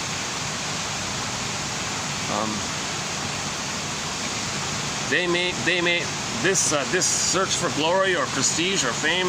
Okay, enter Emily Dickinson's poem. Fame is a fickle food. Shifting plates and all this. The crow comes along, inspects it, and with ironic caw, he flies off to the farmer's cornfield, but the man takes it. In the Pied Piper of Hamelin, he rejected feelings, he rejected inner life, and was singing the song, I just want prestige and status and money, just give me prestige, and things were getting worse and worse and worse.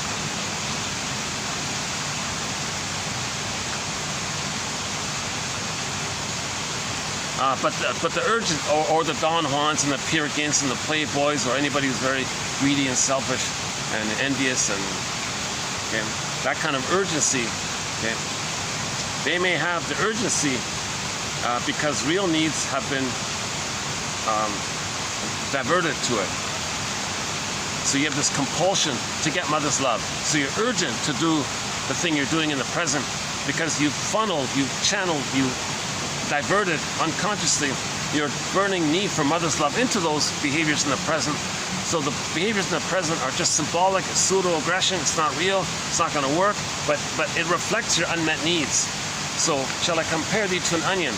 Put your behavior on the couch and look for the underlying pain and unmet needs. So basic thing here, feelings and needs are linked. If the needs are unmet, there's pain. Right? If the needs are met, you feel pleasant, all is good. Anger means the needs weren't met. Anger is about the needs were for attachment. So anger is about an issue of attachment. It all goes back to this issue called attachment trauma. Okay, so what we're dealing with is a thing called attachment trauma. The baby needs a normal, secure attachment. Attachment trauma. That's what we're trying to focus on here. To deal with symbolic needs is to be led down a false route. Yeah, we're destroying the planet because of this. It's a false route to short sell the planet for a quick buck. For they are merely conduits for your underlying need in your fantasy. If we cannot get real love from parents, we develop symbolic channels to get what looks like love from others. Okay, that's one way of saying it, yeah. If we cannot get real love from parents, we develop symbolic channels, cookies, fame, prestige, controlling your lackeys, to get what looks like love from others. It's symbolic. Nothing symbolic in the present could translate to the actual real deal that was needed back in the nursery. We got to make this link. You see, that's what psychoanalysis is all about, to make that link. It's called past-present links. So we're looking for these past-present links. Okay, page 2 here. Oh, my page 2. To paraphrase a famous saying, he who has not felt his history is doomed to relive it. If you feel it, you stop repeating. You don't feel it, you keep repeating. That's the whole issue, right? Okay, next one. Now, with early trauma and lack of love, the brain system is constantly in a deficient mode of its serotonin supplies. No wonder that cookies or tranquilizers or whatever may be sought to boost those supplies artificially. Something about the set point in the brain, I know this is out of my zone here, but something about the set point in the brain, it's out of whack. And then you're always eating cookies, ice cream to compensate. So you're always in this desperate, constant compensation for that whack, for the whacking of the set point that's supposed to be there. When trauma and lack of love, with trauma and lack of love, the brain system is constantly in a deficient mode of its serotonin and its supplies. You don't feel safe, you don't get the serotonin. When you feel safe, you get serotonin. The baby didn't get safe, so something kind of set. The neural memory sets something, it's out of whack in the brain, something like that. Trauma makes the brain out of whack or something. then to compensate, they're always searching for something that tricks you into thinking that you're safe so you can get the serotonin. No wonder that later comfort foods like muffins and cookies may be sought to boost those supplies artificially. Roger Gould, in his book called Shrink Yourself, calls emotional eating over-the-counter tranquilizers. Here's the light. I got this lighting issue here sometimes. Oh, there he is. Oh, the other guy is standing on one foot. Oh, I didn't know that. Swans. His buddy there is standing on one foot while he's sleeping. That's quite a...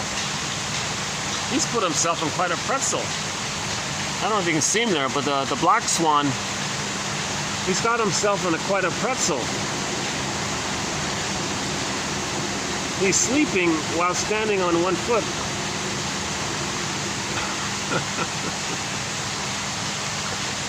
Boy, I really have nature deficit disorder. Like I'm really delighted to learn new things. Yesterday we learned about the horsetails, how they look like garlic shoots. And I showed you a fig tree yesterday. Oh, it was in the dark, but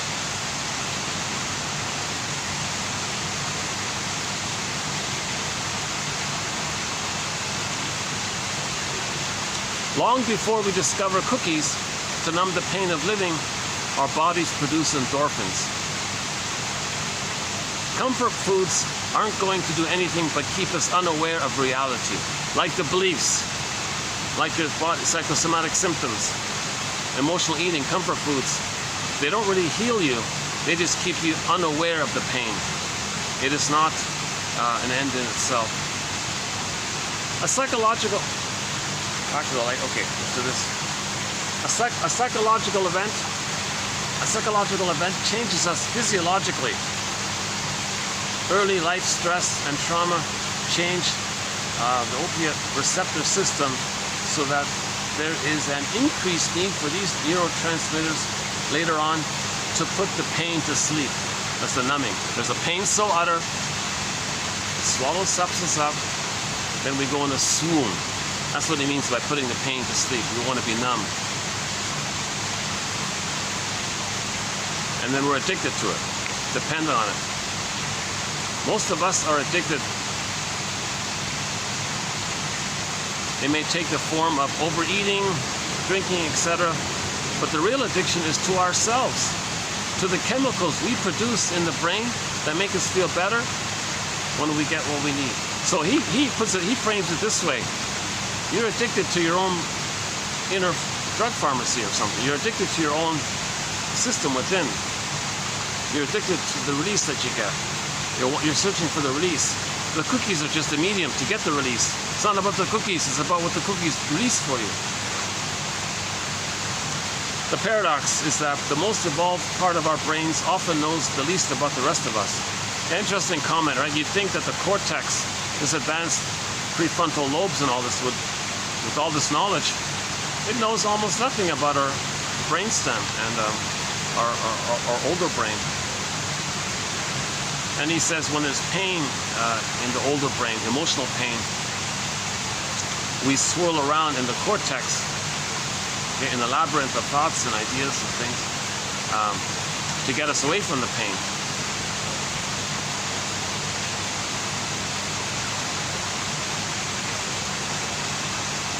Okay, this next quote here, last one here, also sort of in the area of his sales pitch for his therapy approach. But he's informative at the same time. Therapy, okay, so he's talking about like sort of like pop culture therapy. There Now, you know, or CBT, or this sort of like you know, counselors, like just not analytic therapy. He means like just general, you know, Oprah kind of stuff, like that kind of fluffy self-help, you can do it, pep talk, that kind of general kind of not analytic family therapy, or not family systems therapy, or just like your school counselor kind of, like a counselor kind of therapy, just to help you to feel better for the time, not get better, just feel better for the time. They don't know that much, in other words. But if you go to these Dr. Feelgoods, he calls them. Oh yeah, he calls these people Dr. Feelgoods, not Get Better, not Dr. Get Betters, but Dr. Feelgoods. Just make you feel good, give you a fantasy, feel good. That's the big question. Do you just want to feel better, or do you want to get better? Katie Lee makes a joke about this in her song Shrinker Man. If you go to Katie Lee, her album entitled Songs of Couch and Consultation, it's either that one or the sequel one. She's got a song called Shrinker Man, Shrinker Man. I don't want to think too much here. Just say abracadabra, make me feel better. Therapy, okay, like supportive therapy. It's usually called supportive therapy. Just support you for the time being, but not heal you or not change you or help you to change or heal. Okay, supportive therapy can become another kind of acting out type of thing for the client who is unconsciously getting what he wants. Symbolic fulfillment. Right? So in supportive therapy, he thinks it's more or less the same like going to the beautiful building and listening to the speaker at the podium. Well, you can do it like a mini version of that. Somebody says some nice things. There now. Everything will be better. Hang in there. Okay, so supportive therapy, feel good, Dr. Feel Good therapy. Just make you feel good for the moment. Just make you feel good for the moment therapy can become another sort of acting out. Symbolic fulfillment. Instead of what he needs. He needs to feel the lack of fulfillment as a child. We need to feel how we were unloved. We don't need to keep on masking that pain. So either we keep masking the pain, mask the pain, and we spend our whole lives being neurotic, just mask the pain. We need ultimately to feel that pain somehow, some way, somehow. He offers his approach, which I don't agree, or personally, I'm not including his approach to that. But anyways, the general idea is, yeah, you gotta let the feelings come up on their own. The Firebird's gonna come up on its own. I don't think we control the Firebird. Firebird's from the Great Spirit. Firebird's from nature. Firebird's from the trees and the earth and the stars. The Firebird is a natural phenomena in the forces of nature. I don't think we can control that kind of thing, or don't try to control it, or don't try to coax it or provoke it, or just do what you can to welcome the Firebird. Let the Firebird know that you're ready for it. You see, I think it's more like that. John F says, no, we can coax the Firebird. I'm in the camp of most shrinks that would say, no, you can't do that. That's called spiritual bypassing. You're not supposed to bypass something basic like that. You can't control nature. You can't control the Firebird. Let the nature forces, or let the Firebird, let's say, okay, Firebird, I'm ready for you. You'll come when you come. I'll be ready. That maybe you can do that kind of thing. Understand that there is a Firebird, but you don't control the Firebird. You don't order the Firebird. You don't say to a tree, all right, tree, I'm going to snap my fingers, give me fruit. You don't order that kind of thing. You don't control nature, right? But Janoff is maybe in that kind of this whole, or the spin-off, the rebirthing. It seems to be sort of in that kind of thing, this magical solution. But I have ambivalence with him. So there's my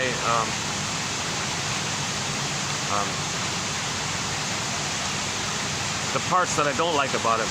But there's also parts that I do like about him and his work. I do like the knowledge that he's come up with. I do like his sharing and his clarity of writing and what he's teaching and some of his metaphors. And so all of that, yeah, it's pretty good. It's very good. But his method, that I don't like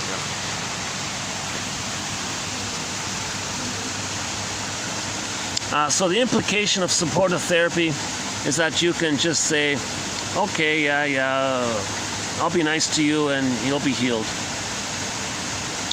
If all those, and if it doesn't work, okay, go to a doctor, take a pill. A therapist who tries to build a client's self-esteem by telling her, you're very capable, you know, is actually encouraging the client to block out her real feeling. Her real feeling is, no, I feel no good. I feel unloved. I feel no good. No, you're good. No, but I feel no good. No, you're good. You're fighting with the person. First, face the feeling that they feel no good. By trying to, quote, love pain away, by being nice, the therapist is fighting reality. You're gaslighting. So the therapist might be gaslighting. The client's saying, I feel no good. I feel flawed, unloved. No, you don't. You're loved. You're good. No, I feel no good. No. The therapist is gaslighting him. It's actually hurting him, right? He is functioning as the brain gate for the client. So what he's saying is just giving you some a belief to get you away from the pain. A fantasy belief that one day you'll be happy. That functions as a swoon against the pain. What we want to do rather is to feel the real feeling behind the belief. So that's his conclusion. Let's feel the feeling behind the belief. You have a belief? So you have a belief? Can you feel the real feeling behind the belief? Rather than just be stubborn about the belief, like a gate like that, a gate against the feeling. No, you got to go behind the gate.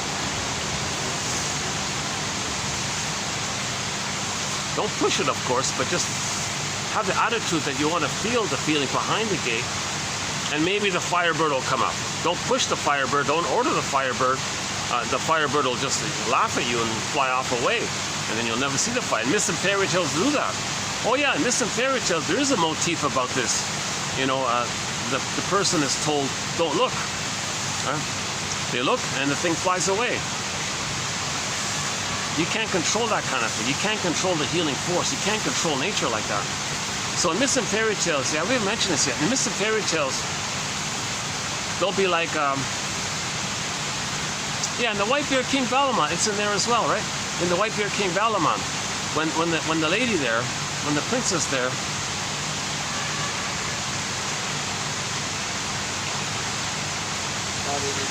oh, hi. Oh yeah, sure, sorry.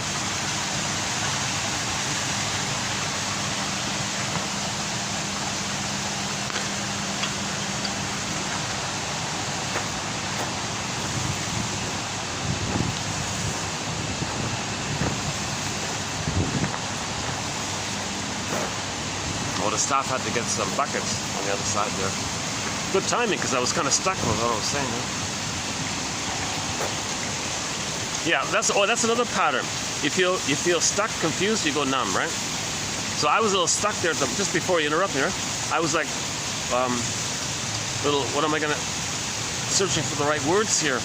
I was a little confused about the right word. Then I kind of daydreamed a bit, and then while I was daydreaming, he's, oh, excuse me, sir. Right? So what was it again?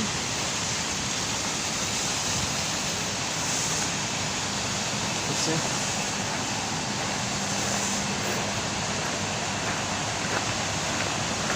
Oh, the feeling behind the gate. Yeah.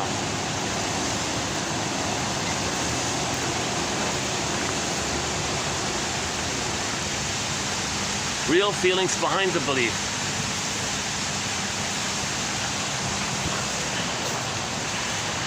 Oh yeah, I was trying to think of a fairy tale. In some fairy tales, the person is told, don't look, it'll go. Oh yeah, okay, here's one. The music video to Beatrice Deer's song called Fox. She does a music video of a fairy tale.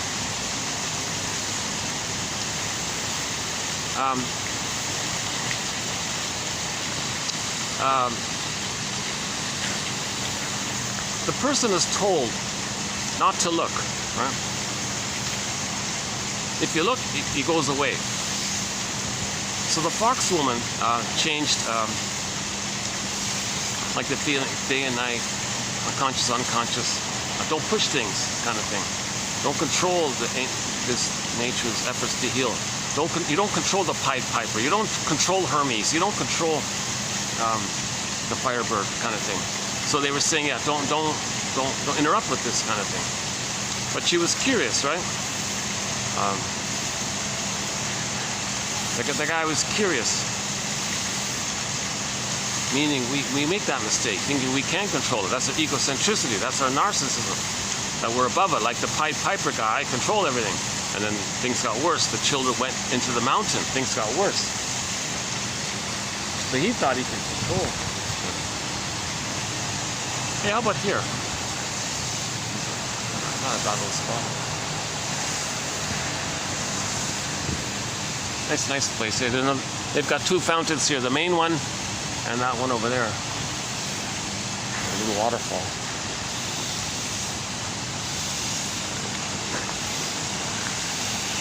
Oh, she thinks I'm leaving. No, not yet.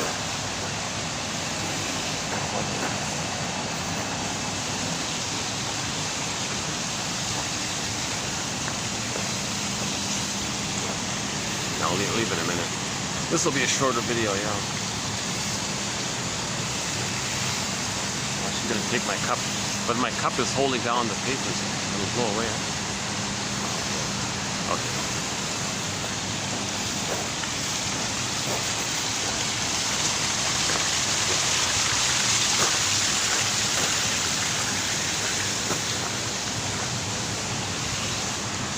Funny about time, if I feel refreshed, I can speak for 8 hours. I feel fresh. It felt like I was fine. If I feel a little tired or something, 2 hours feels like 8 hours. Okay.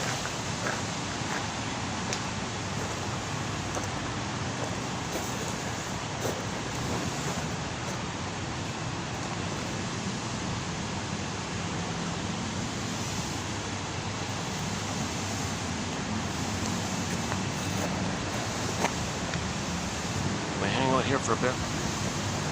This lighting here. Well, lighting's okay here, right?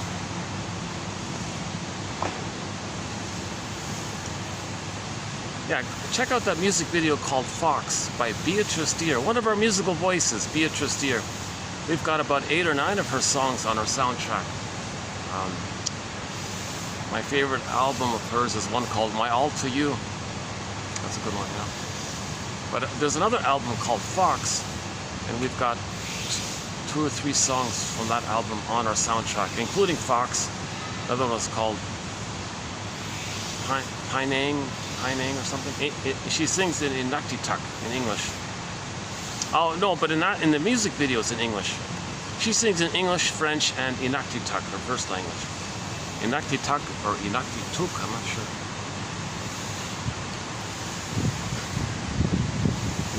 Oh, I got a breeze here, all right.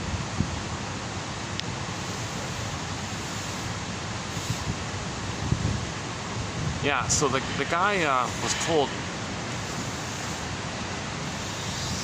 like in a whole fairy tale, they're not separate characters. It's like what's going on within. So the attitude is you got to leave certain things alone. But John F is saying, oh no, we can buy. So that's why maybe a lot of people shut down at this.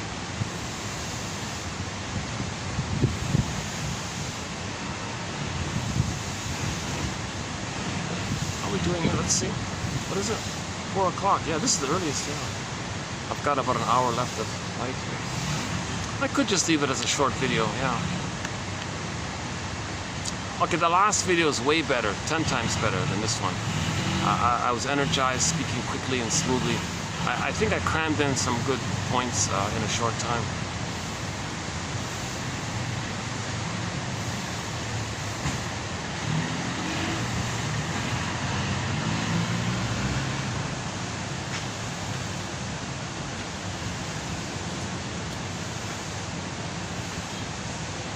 Hi there. Hi.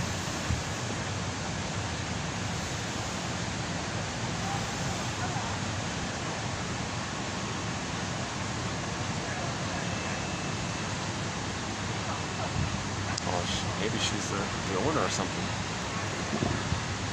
Oh, she must be the owner or something. Okay.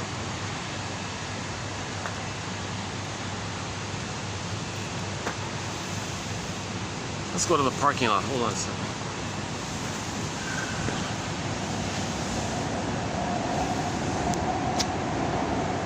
Hey, now that it's light out, maybe we can get a better look at the fig tree. You want to see a fig tree? Yeah, let's do that. Let's go back. Okay, let me pack up and I'll show you a fig tree. I wonder what kind of tree this is. Let's see.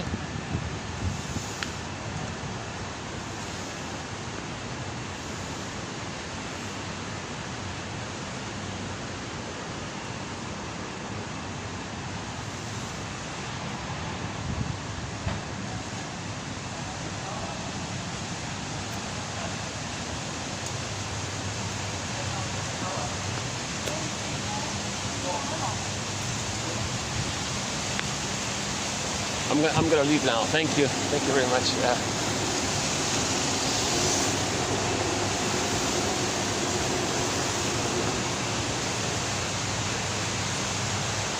don't know if you can see the rabbits here. They got some rabbits here. Oh, here's a close-up. All right. Let's see.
Oh, let me return this thing, yeah.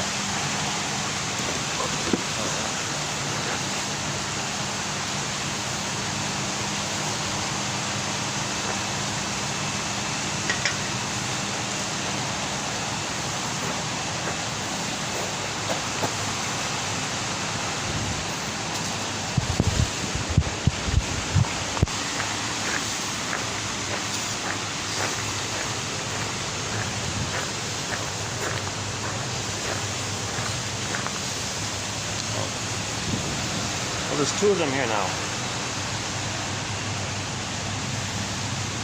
Well, rabbit, what do you say?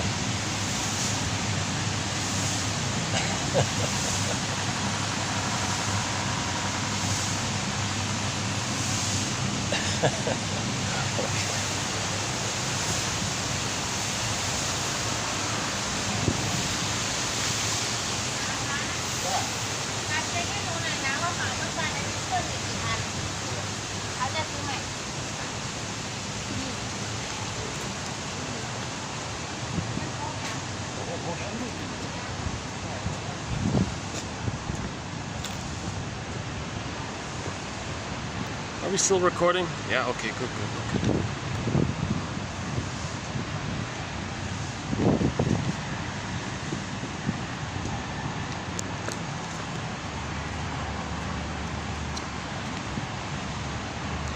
Oh, hold on, let's check the battery. Hold on a second. Battery's okay. All right.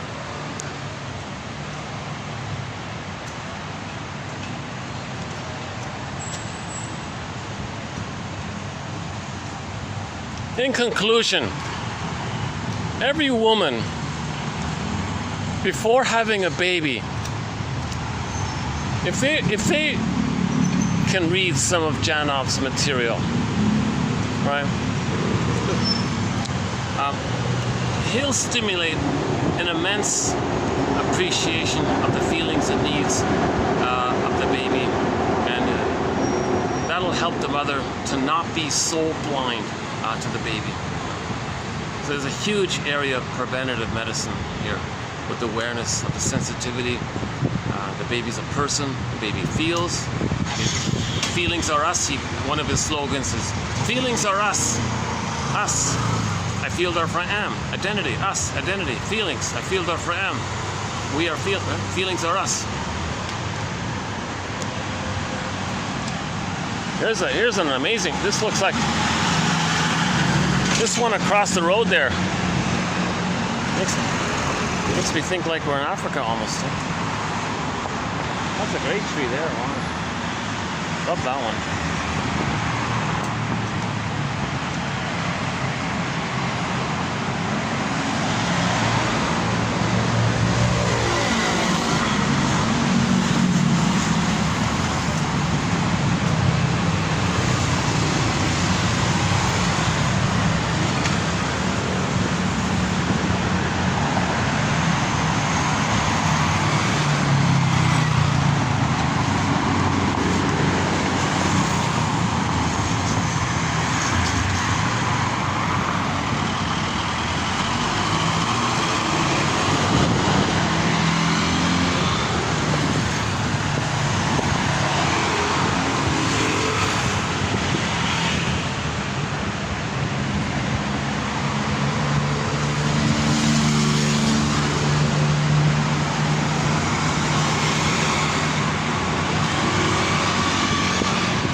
They got a few signs here.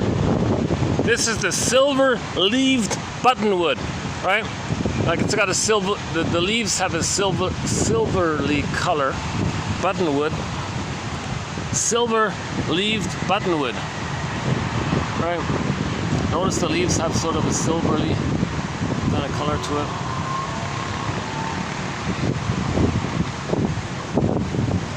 And let's go to the. Oh, I don't.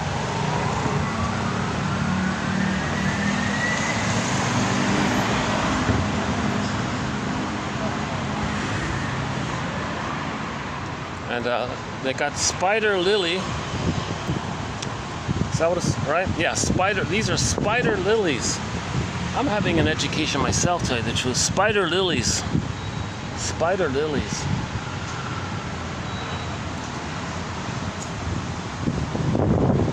And I like the horsetails.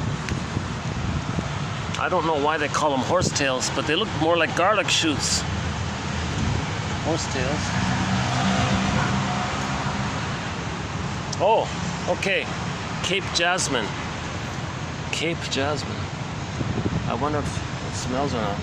If there's a flower or not. Oh, there's a new one. Okay, here. Orange jasmine. That one over there. Orange jasmine.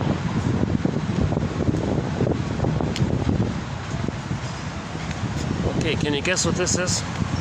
They call this a flame flower. Does it look like a flame flower? Sword fern. Oh, okay, missed that one. Sword fern. Sword fern. Okay. Oh yeah, this is the dog fennel.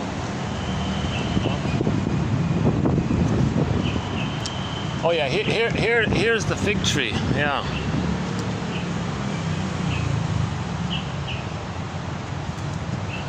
I don't know if it's producing any fruit or not.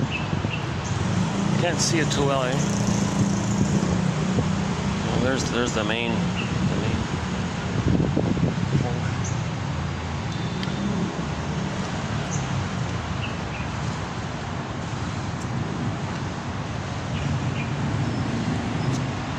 Oh, hang on. What's this one? Giant hare's foot. Really?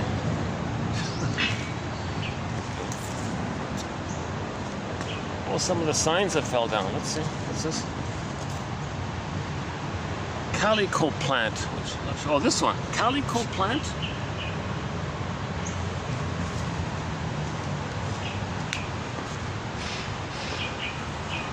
Oleander. Oh, more horsetail. Let's try the other side. Yeah. Oh, autograph tree. Oh, that's a new one. Autograph tree. This is called an autograph tree.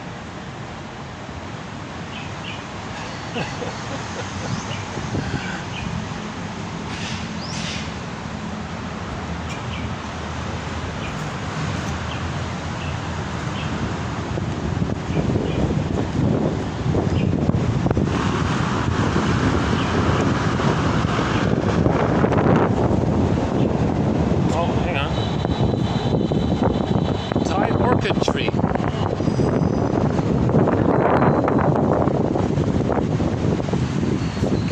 dwarf.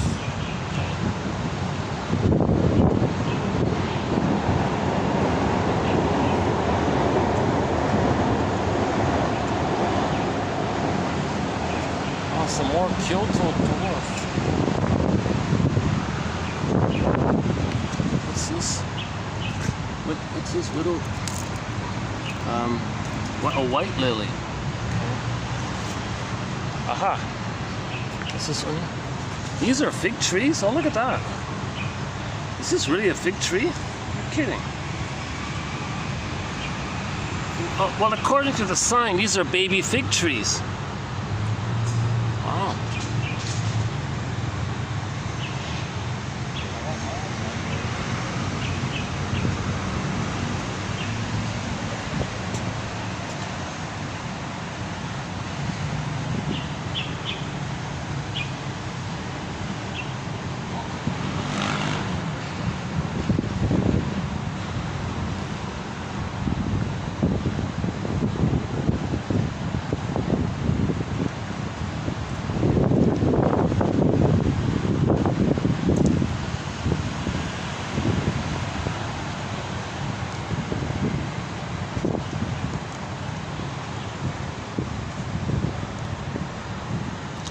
End up here, maybe.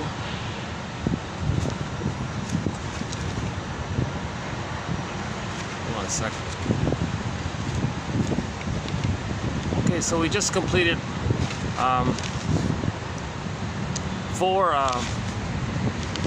videos of Arthur Janov. Let's just try some at random.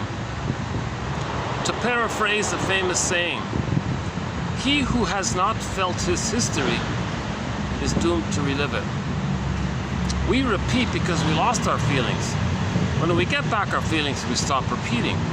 We are repeating to find our feelings. We are repeating to know our story. When we repeat something in the present, that's to help us to know our story and get our feelings back.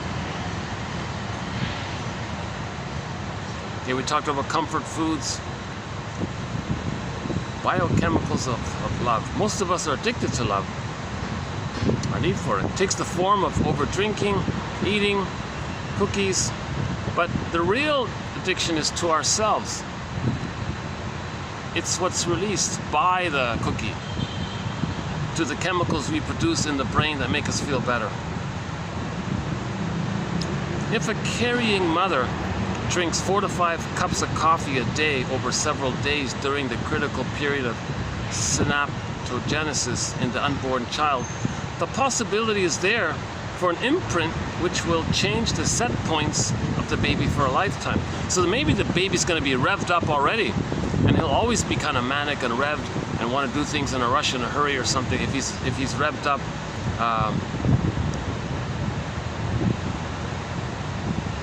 the baby's probably supposed to have a normal, calm, easygoing, relaxed, flowing way. But if there's too much caffeine in the brain, things get set up, and that's his baseline, and he's always revved up or something like that. Is that it? Okay, he criticizes self-help therapies and scams. He calls them Dr. Feelgoods. Sometimes it's okay, I guess, get you through a patch, but tell you already. Yeah, Clarissa Pinkola Estes said that, I remember, about herself. She said when she began her second journey, she would read self-help books just as teddy bears, make you feel better, not to get better, just like a little comforting kind of teddy bear kind of thing. Then she went further. So in the beginning, self-help is just there to feel good, like a child uses a teddy bear. But it helped her through that phase, right? Yeah, oh, the one about the cult. So the guy, so a part of him knew that being in this cult was not healthy for him.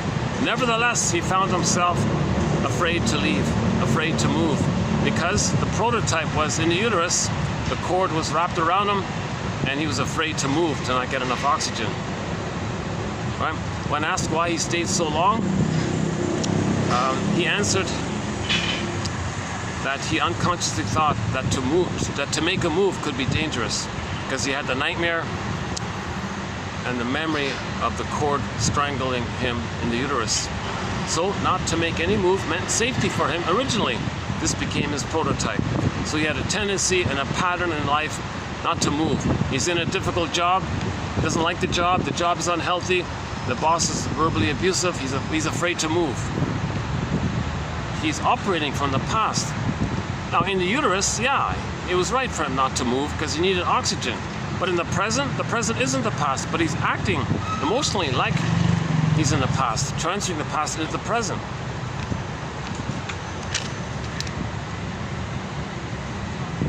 The strength of our beliefs helps us to avoid seeing the strength of hidden childhood pain. Yet paradoxically, the feelings lie in those beliefs. Oh, got a guy, an awkward moment here. Got a guy just sitting right beside me. Sometimes people are just curious. Okay, let's try another spot here. Hold on. Oh, I can go back there. Yeah, okay.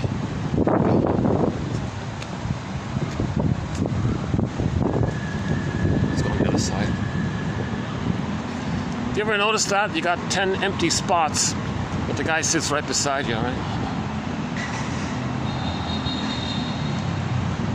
You know, it might be just looking for connection, you know, it might be just, you know, wanting to meet somebody or something. I don't know. Yeah, let's get the purple flowers in the background. Yeah, that looks nice. Oh, what's this one again? Oh, sword fern. Okay, here we go. That's a sword fern. Giant hare's foot. Calico plant. Autograph tree.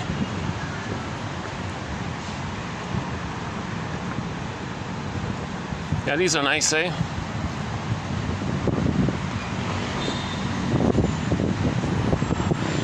Oh, hang on. Here's another tree. Eugenia plant. Why is a tree called a Eugenia plant? I don't get it. Shouldn't it be called a Eugenia tree? This tree, they have it labeled as Eugenia plant. Oh, maybe the sign is for that down there. Oh, maybe that's what it is. There are the garlic shoots. Just kidding. They're called horsetails. Long time ago, I would order it. It was on the menu. It was on a menu a long time ago. I would order it all the time. Garlic shoots, they were great. Sort of sauteed kind of thing. Can we get the flowers? Yeah, nice. Oh, I love it. Yeah, that's great. Nice flowers. The strength of our beliefs helps us to avoid seeing the strength of hidden childhood pain. Yet paradoxically, the feelings lie in those beliefs. Those beliefs, right? Your painful feelings made them.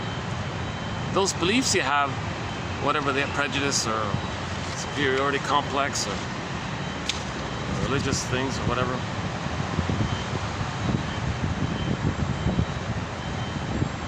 They were created, they were manifested by, they were autographed, they were authored. Your pain authored those beliefs. How's that? Our pain can be the author of certain beliefs. Now you have these beliefs. Who wrote those beliefs? Your pain is the author of those beliefs, but you don't know it. Part of the mechanism is that the belief makes you unaware of the author. Healing is to make the link. Oh, hold on. Oh. There's a bird flying across. Well, much better light here, eh? Here's a thought. Maybe I could do a video just right out here next time. This is like a little gardeny kind of thing in front of a hotel. And there is some traffic here, but not too busy. Okay, what else? What do you call it when the central truths of an individual are avoided in favor of some theoretical construction, i.e. a belief? So he calls it beliefs as a defense against pain.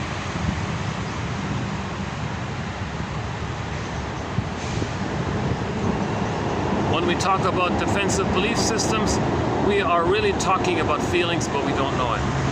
So imagine that, eh? Someone gives you a feeling, someone gives you this bombastic belief about something, some propaganda. It's a code for a feeling. They don't even know it. What are you feeling underneath that belief? They're enraged because you're going to admit the pain. Those feelings are based on pain, right?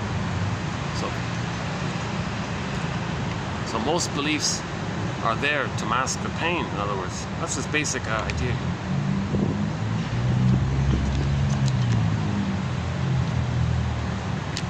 We've got some stubborn fly here. All right.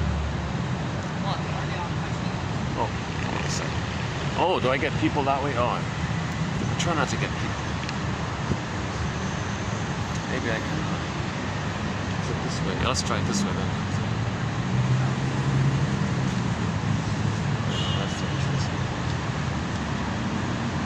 Oh, there's a better look at that fig tree.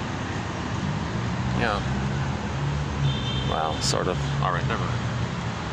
I like this one here. The pain goes from the primitive processing mechanisms to cortical processes, forcing the person to seek symbolic fulfillment. I like this. This is my favorite one here. The pain. I guess there must be some kind of flies around. Okay, the pain. Maybe I'm still a little kind of sweaty. All right, the pain. Here's my favorite. The seventh one here in today's batch. The pain goes from the primitive processing mechanisms, i.e. somewhere in the old brain, the right brain, the limbic system brain, the brain stem, that old, where the baby's brain, put it that way. The pain goes from the baby's brain to the later on adult brain, forcing the person to seek symbolic fulfillment. Look at that, eh? The old brain, the baby brain wanted love. That all got transferred into the adult mind, the cognitive way, right? The cortex. The process of this compels the person to seek symbolic fulfillment. The present can only be symbolic of the past. So you're still searching for the past, but you can't actually get the past, so you're searching for symbols of the past. Money, fame, prestige, controlling the breast, controlling others, wanting to control. When the baby's enraged, he wants to control the breast in an attempt to get some stability or reliability from the mother. So a lot of people are very controlling, OCD, micromanaging. They're still looking for the breast kind of thing.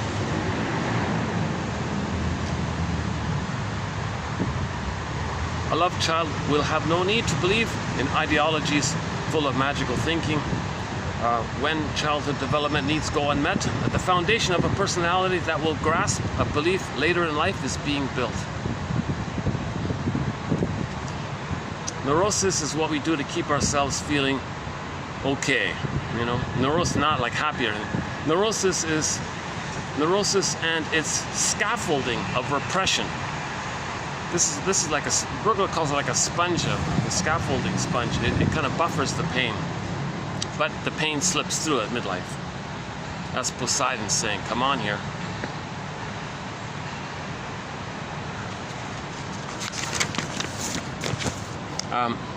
Okay, to finally experience the agony of one's imprinted pain is often the end of a long road through unreality back to the only true guide to life, one's feelings. One of the best images for this is the fantasy animated film called Kirikou and the Sorceress. when little Kirikou finally was able to pull the thorn out from her back. We get better when we grieve.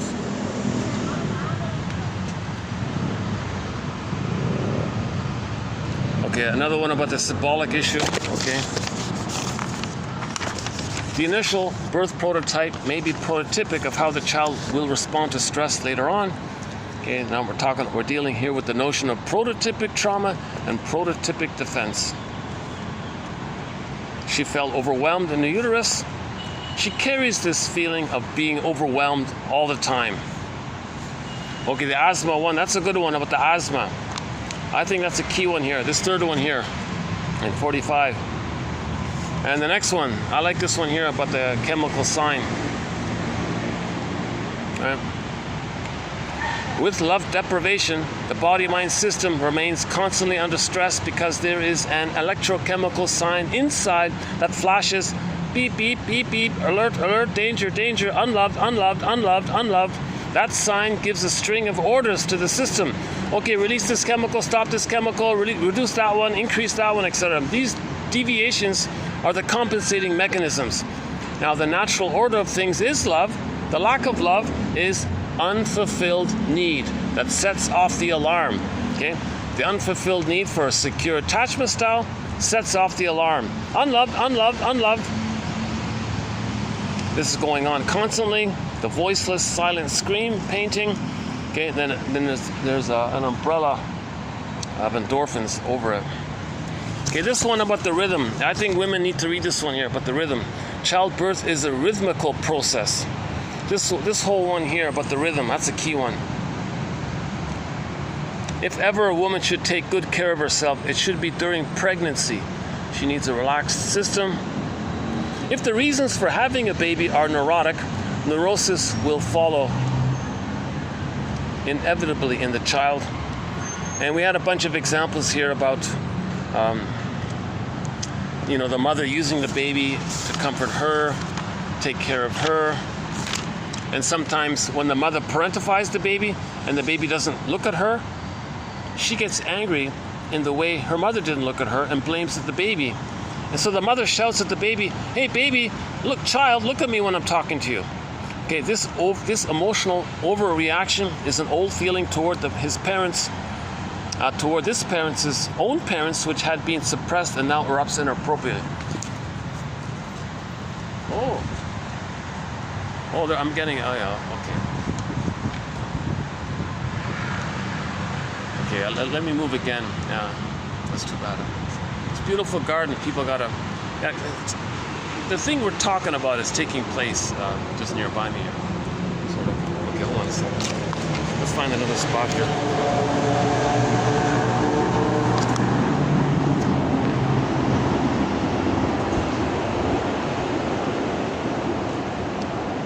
That's amazing how.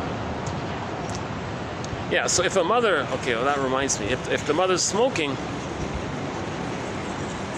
that stuff's gonna go into the baby somehow.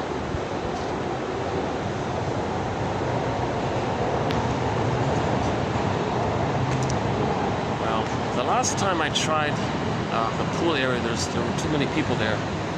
I can only go there if there's nobody up there, right? Take a peek.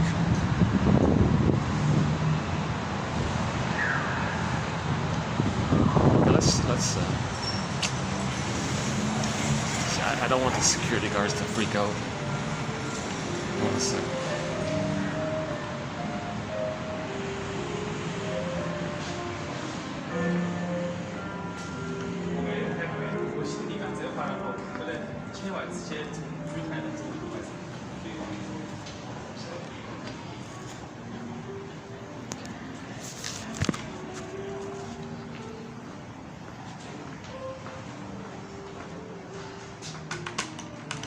Yeah, maybe it's not too busy now. Yeah, maybe it's okay.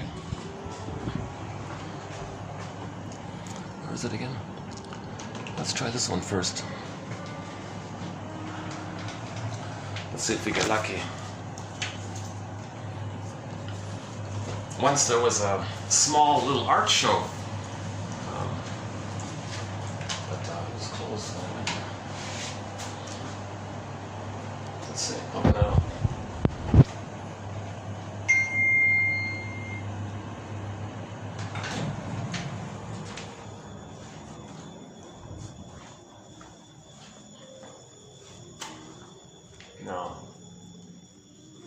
Yeah, see, the last time there were nice paintings all along here.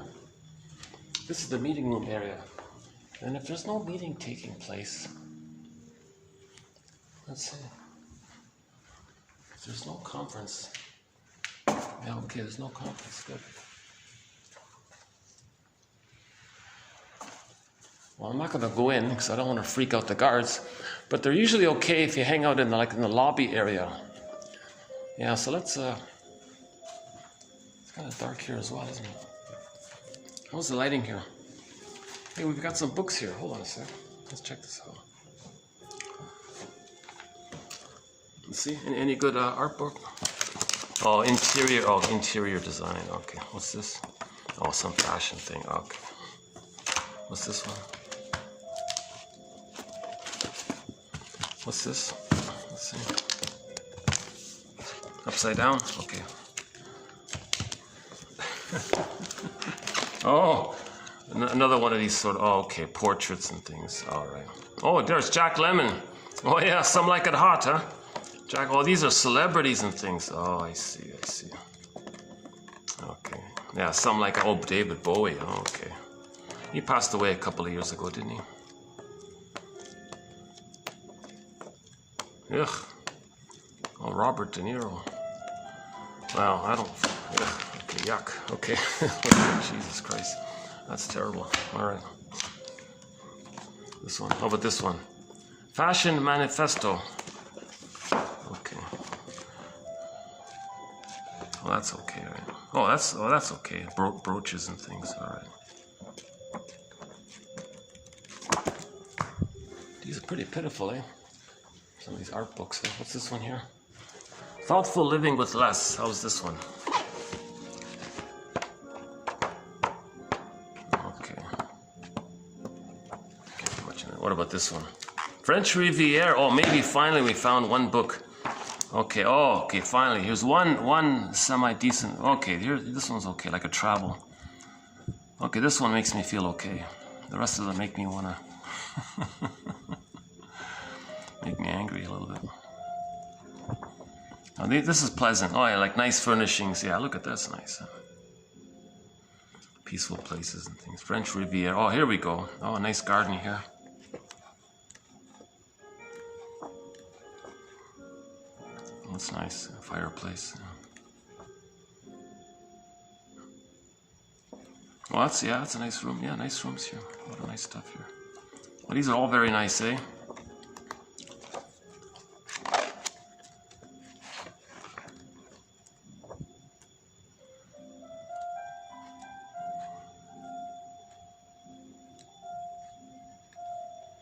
A little bit of fantasy makes you feel safe.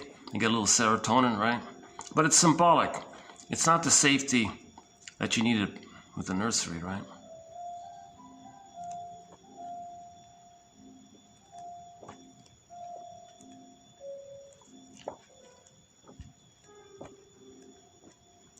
Where's that?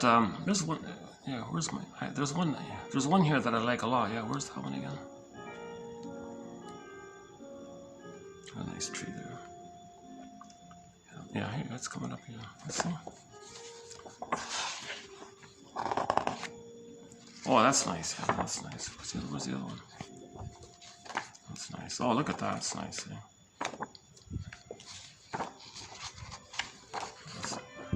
Oh, here's a nice one.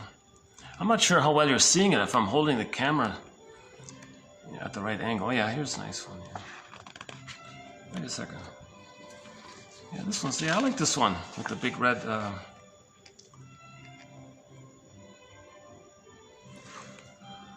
only got the tiger there. Yeah.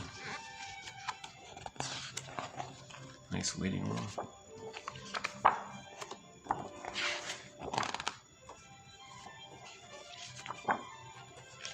Oh, at the blue table. Look at that. That's interesting. Like an ocean feeling. Doesn't really fit. Yeah, that one doesn't work, right? No, they missed it with that. Yeah, they missed it. Yeah, I think they missed it there with the green table. Yeah.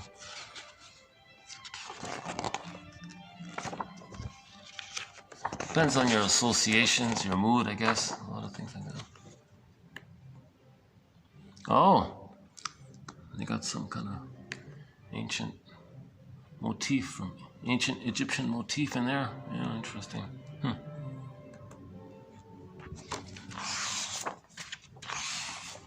That's nice. All right. Chateau. Chateau on the French Riviera. Modern interiors.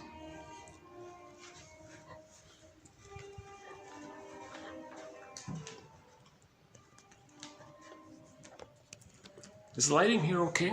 Are we getting enough lighting here? Let's try it. Hey, what about here? What about here? This lighting. It's pretty much the same everywhere. But it's nice and quiet up here. As long as I don't go into one of their meeting rooms, I'm okay, right? What about here? How's lighting here? A little better here? Wow.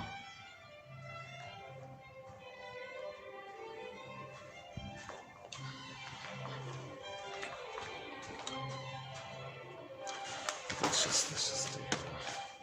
Sorry about the lighting here.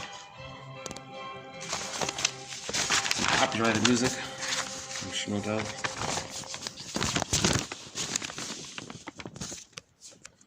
Love outside the critical period cannot make permanent changes in the neurobiological system.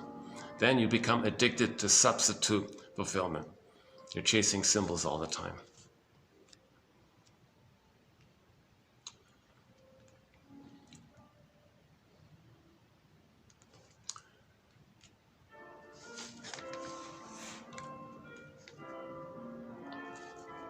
Why do people drink even though now everything's okay in their life?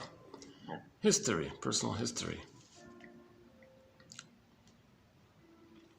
Okay, parental expectations. Oh, here it is here. One of the reasons neurotics have children is to produce someone who will be loving, someone the parent can have all to herself.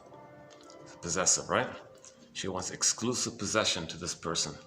And now let's say the child looks away. He was looking out the window or something.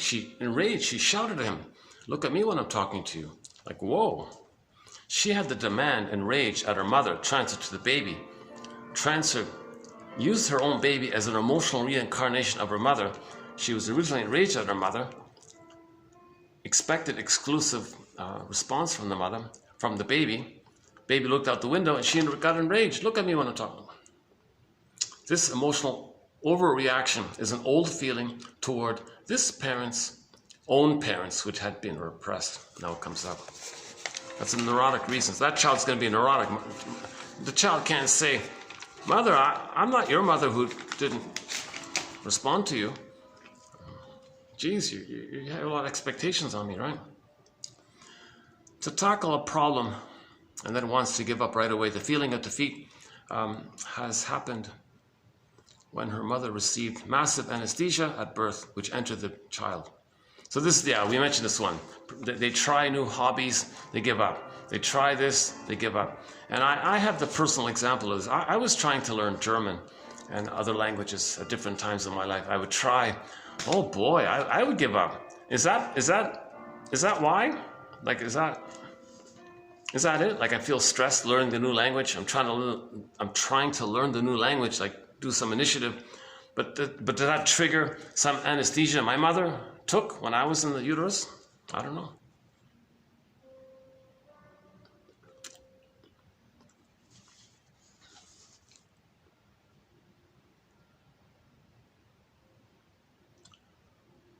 Just as someone lacking sugar or iron automatically seeks out what he needs in foods, a person carrying around implanted pain may automatically lock into belief systems. A belief system is where the pain goes. Okay, here it is there. A belief system is often where the pain goes. The more neurotic, the greater the distance between his beliefs and feelings. The more symbolic, her ideas. Each cult member is as naive, needy, and vulnerable as an infant turning toward their mother for warmth, protection, guidance. If we don't think of the followers as adults, but as hurt babies, then their behavior becomes clear. Oh, if we do, is that a typo here? Okay, he says if people are a member of some thing, you know, and they're all a true believer in all this, you got to think of them as a hurt baby. Then things make sense. That's what he says here. Okay, they have been mesmerized by their own need, hypnotized by the suggestion of the speaker, the podium, whatever, the self-help leader or whatever. Despite them being smart in other ways. This is so because of a primal axiom that no one is smarter than his need, no one stronger than her need, and no one more powerful enough to conquer need. In brief, we are all, one way or another, victims of early unfulfilled need. Also, a clip to play here is go to on YouTube, check out the film called Lady in the Dark, starring Ginger Rogers. Fast forward to that scene with the shrink where she says to the guy, I can't believe this. I can't believe this. That my life, I'm a puppet to my own child in me, pulling the strings. And I'm a puppet to the child in me. I can't believe it. What I'm doing is based on how I was a victim of early unfulfilled need. And that's the puppet master. That's a good little scene there, yeah. Ginger Rogers, yeah.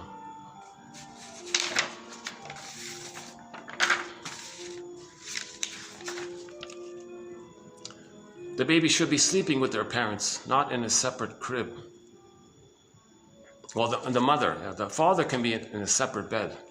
Parents are anxious about the baby being crushed and so on, but all evidence controverts this notion. There is no security to match a feeling of being next to a mother's body, the feeling of warmth, protection, emotional closeness, caring, full attention, proximity, etc. So that's the suggestion. Babies need an extended oneness, blissful oneness. Baby sleeps on the mother, body, skin to skin, right? So the father can maybe sleep in a separate bed beside the two, and the mother and the baby sleep in one bed. And if the connection's there, the mother's not going to roll over the baby. That's extremely unlikely, he said here. Another traumatic incident was some mother thrusted the rubber nip, the plastic bottle into the baby who was alone in the crib at night or something. He joked here, nobody likes to dine alone. Think of it that way. Huh? Yeah, this one was touching a little bit. If a child goes to a hospital, if a child has to go to a hospital for surgery for whatever reason, if it can be arranged, the mother should hold the child. This will ease the trauma of the surgery, even though the child is unconscious. Both the surgery and mother's caress are fully processed by a lower level of consciousness. So on some level, the child is soothed, even though the child is unconscious. If the doctor is doing the procedure, if possible, arrange it where the mother is holding the child while the doctor is doing the thing. The child will feel in his limbic system soothed and comforted somehow, so he'll have some memories of being supported. A traumatic birth leaves us vulnerable to even the slightest stress later on. A proper birth is something, though, that is partly within the parents' control, and if there is any one thing you can try to give your child, it is that. Feelings are us. Feelings are us. This is the ultimate meaning of finding yourself. I feel, therefore I am. Find your feelings, you find your amness. If we discover, for example, some incident happened as a child, well, you're finding yourself. The aim of therapy is to give the client back her real self. The aim of therapy is to give you back your real self. We want to get back the real self. The aim of therapy is to give you back to yourself. Give your real you back to you. Get back your real self. To give the person back her real self. You want to give yourself to give you back your real self.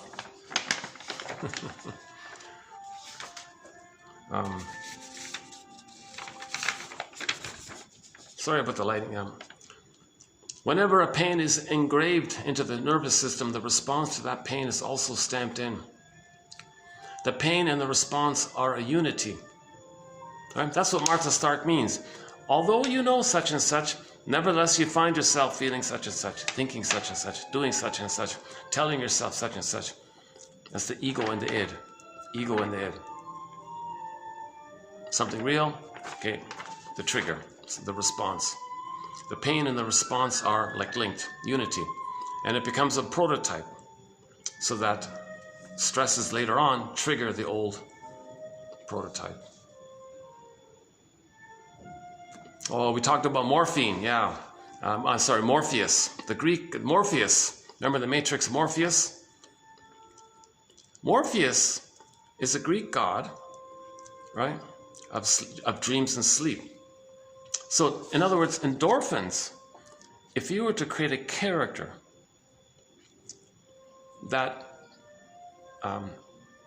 has that function that endorphins do for us, and create a character, and that character gives us that effect that endorphins give. That character, that's a personification, that character is called Morpheus. So in the Matrix story, right, Morpheus was the guy telling it, yeah, you're all asleep.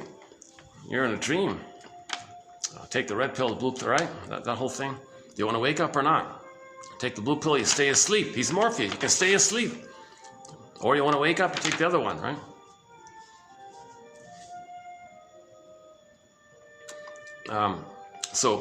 Morpheus, the Greek god of dreams and sleep, has dulled our sensitivities. We don't see others as pain. We can't emphasize. So if you're numb, you don't recognize the pain of others. If you don't know your pain, okay, you don't recognize the pain of others. So everybody's, that's Morpheus at work. The endorphins, the response to pain. Again, Emily Dickinson, there's a pain so utter. Swallow substance up, and then we go in a swoon, the trance, sleepwalking through life. That's the endorphins. That's Morpheus. Morpheus is at play. So Morpheus protects you from the pain, makes you unaware of the pain, and that whole setup is called neurosis.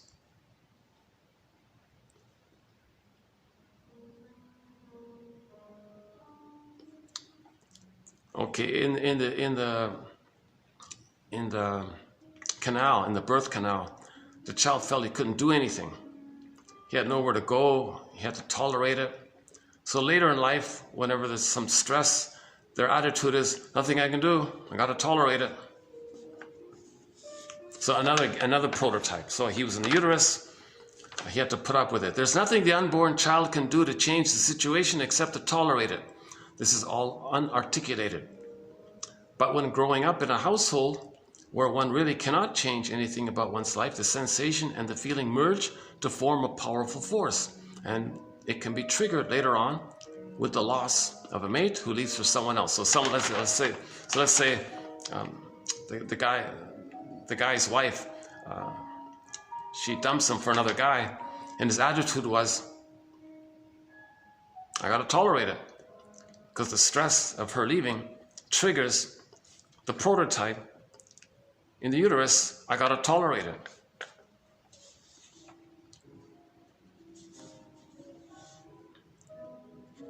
Okay, we did the tobacco one. Oh yeah, one woman was pregnant and the guy took off.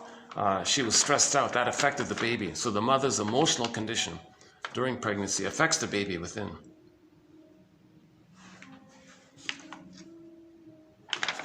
Okay, what else? Pain makes just about everything shut down or constrict. including your perceptual apparatus. If, as parents, we use children to satisfy old, painful needs, we'll be unlikely to see beyond that need and perceive the hurt we may be perpetuating on our child, i.e. parental soul blindness. So this was the woman who showed a family photo to everybody. And in the family photo was her son. And the son was sad, looked depressed, he looked miserable, he was in pain, and everybody could see it, but not the mother. Oh, look at my son in the photo. He's such a wonderful, happy boy. He's such a good boy. He's such an awesome kid. He's so amazing. He's so great. Everybody's going like, oh my God. She couldn't see it because her need was to parentify the child, use the child to comfort her. That's her need. She can't see the truth that the child's being hurt by her because that would question her need. Her need blinds her. Her need blinds her to the reality. So she couldn't see that in the photo, her child was in severe pain. And because that would confront the issue of her pain behind the need to use the child to comfort her. So she was using the child to comfort her. That blinded her to the effect of the pain that the child was feeling, because she had this compulsion to get her pain relief by using the child, so she couldn't see what was going on, right? So that's what it means here. Pain makes just about everything shut down or constrict, including our perceptual apparatus. If the mother uses the son to satisfy her needs, she'll be unlikely to see beyond that need and recognize the pain that she's perpetuating onto her son. So long as the feelings are inaccessible, we remain prisoners of belief, more accurately, prisoners of pain. The title of this book, Prisoners of Pain. Yeah, the unloved child who cannot bear the terrible feelings of hopelessness shuts down his own feeling centers and grows insensitive not only to his pain, but to that of others.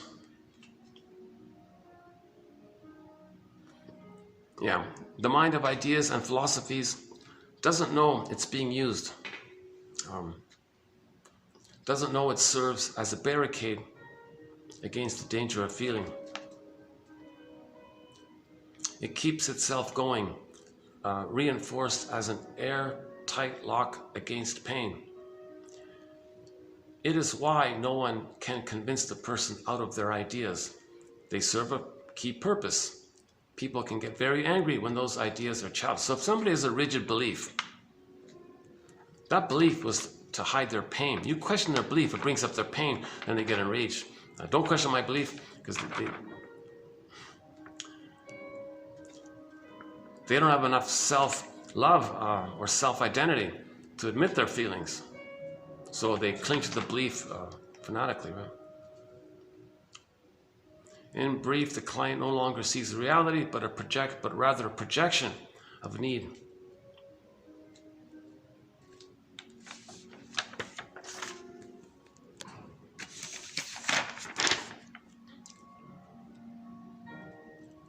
Okay, these are the ones we did today, right?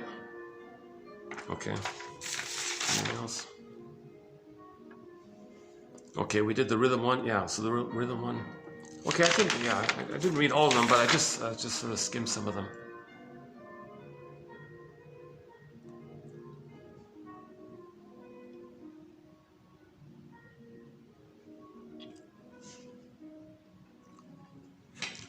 Okay, finally here. Idyllic and watery surroundings have always been accepted as possible symbols of the blissful state of oneness with the mother's womb. Waterview property, right? Waterview cottage on the shoreline or something, by the lake, cottage on the lake. Idyllic, watery surroundings. Symbol for the blissful oneness that you had. For example, the frequent use of the word blissful. Follow your bliss, all these blissful expressions. For example, blissful oneness implies some kind of belief in the capacity that once upon a time we felt as children this kind of blissful oneness, and the water triggers that. So we feel this blissful oneness when we're near water.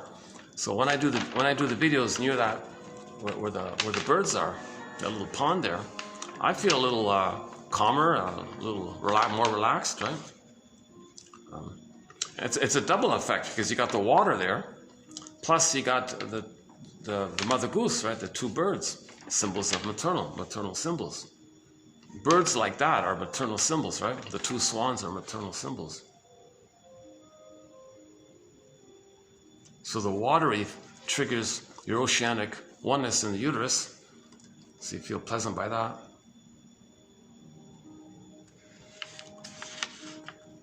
Yeah, they got two birds there, right? Okay, not.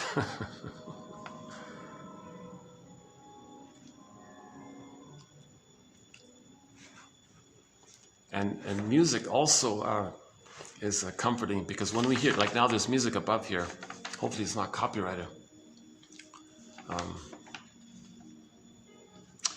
Music in the present can trigger the prototype of music we had in the uterus. In the uterus, mother's heartbeat, pulsating of the cord, some melodic type sounds of three of the blood veins in the cord, the three blood veins in the cord, one down, two up, a little slightly melodic, they say. So when we hear music now, it can trigger that time when we heard music in the uterus, and when we were in the uterus, we had blissful oneness. So music triggers that old feeling of blissful oneness. So we love music for that reason, right? Someone called, Grassi called music the master emotion because it links you to when you had all of your emotions. Joy, and so on, right? And aliveness of emotions. So we felt alive and real. So music reminds us of the time when we felt alive and real and in blissful oneness.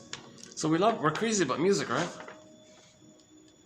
So if there's some kind of beat, some kind of melody, if there's a bass line, might be the chord, melody for the blood flow, okay, a drum beat for the mother's heartbeat. Okay, now why this whole other question about why some people like certain composers but not other composers? Okay, there's a whole list of factors. We all have different experiences, different associations, different tolerance to tension, different expectations that we want met. So there's a variety of factors. So not everybody's going to like Alyona Yaroshina's cover of Triumph's "Lay It on the Line." I like it because it reminds me of the song. I have a positive association with the song. I like how she sings it as well. Add some kind of freshness to it. She changes the pronouns, right? In the original, the guy is saying it to the girl, but she's a female, so she changes it. It's a girl saying it to the guy. Lay It on the Line, yeah. So it's ironic. We have 3 versions of Lay It on the Line on our soundtrack. The original by Triumph, Rick Emmett's recent acoustic done just a few months ago, and Alyona Yaroshina's cover. She does a great job, yeah. That one. But I don't like heavy metal. That's way too... my set point isn't that high, I guess. Like my stress isn't that high. Or if you have a high stress, you might like heavy metal or something, right? Or if you're angry, you might like it and it expresses your anger for you. So sometimes you're feeling something, you don't want to admit it, but something expresses it for you. Like that. Or maybe you want soothing, maybe you're stressed, so you might like ambient music or new age music or elevator music or whatever this kind of garden kind of music, classical music, right? I'm not interested in that topic of why a song is popular for some people but not for others. There's no point. I don't think there's a big point about that. For me, it's just associations, right? Like I grew up with a lot of classic rock songs, right? I don't think I knew Pavlov's Dog back then, but I discovered them a few years ago. Oh, I love this. I love Pavlov. And we've got 4 songs from the classic rock band Pavlov's Dog on our soundtrack. Julia, Episode, Late November, and, hold on, Theme from Subway Sue. Oh, that's a great one. Theme from Subway Sue. Theme from Subway Sue, Episode, Julia, and Late November. A lot of people like song dance. I'm kind of, it's okay.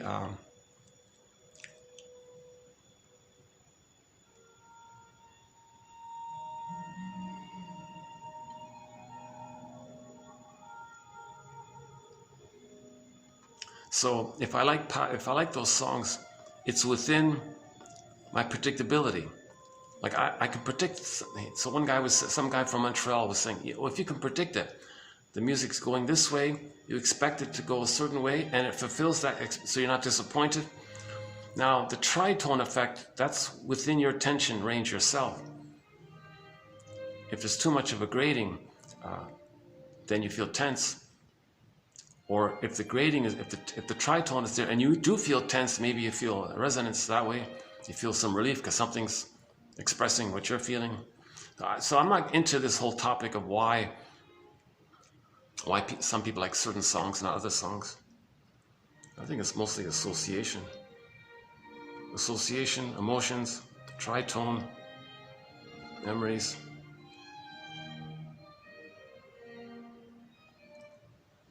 But in general, if it's music you like, it's going to trigger the time when you felt oceanic oneness in the uterus.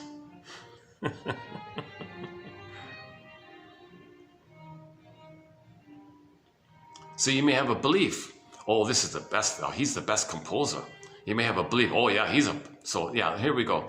So let's say you have a belief that such and fill in the blank is the best composer ever. Oh my God, fill in the blank is the best composer.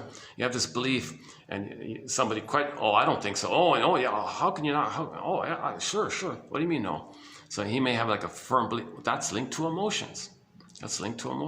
Pain relief. Beliefs link to underlying emotions. It's like the manifest and the latent, and you're not aware of the link.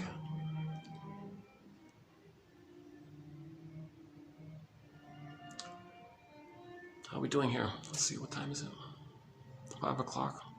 Battery's holding up. Yeah, this video has been a weaker video in terms of my delivery. I'm not speaking clearly. Once again, can I refer you to the last video for a more energized, fresh, exciting delivery?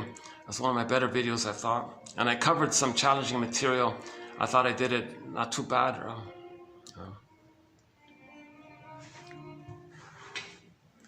So that's 2747 I'm talking about, referring to. Maybe, let's see if we can take a peek at the pool. If there are people there, I'll bail on it and end the video.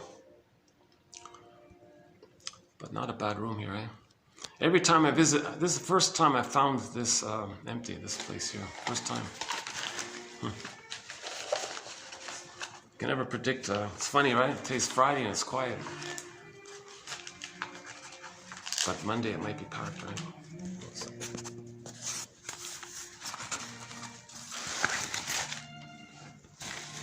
So my disclaimer once again, I haven't been analyzed. I'm not a therapist, I'm not a shrink. You probably figured that out already by now. So I only have a BA, keep that in mind. I'm trying to learn this myself.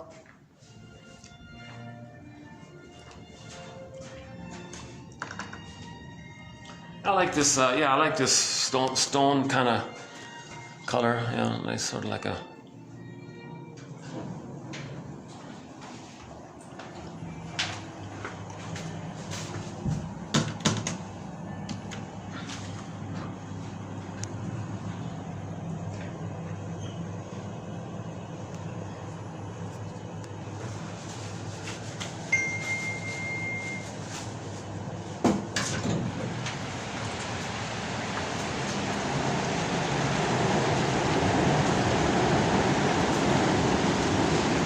There's some people over there. Not that, no.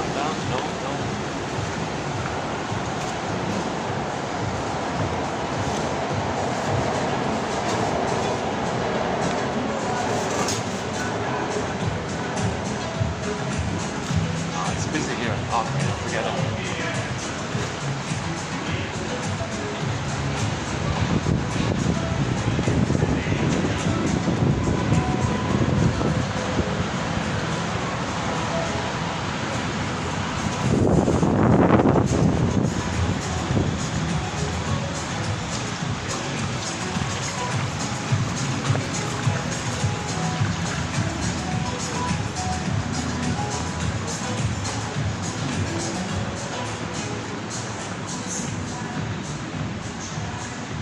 put in here? Let's keep it in here. All right, let's give it up.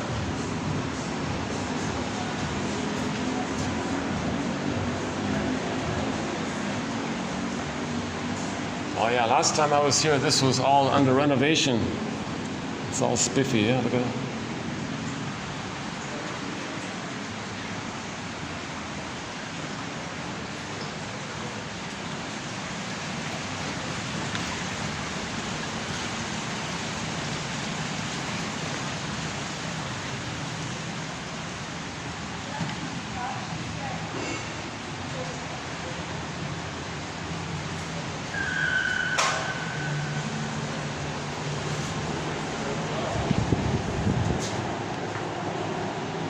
That's it, right?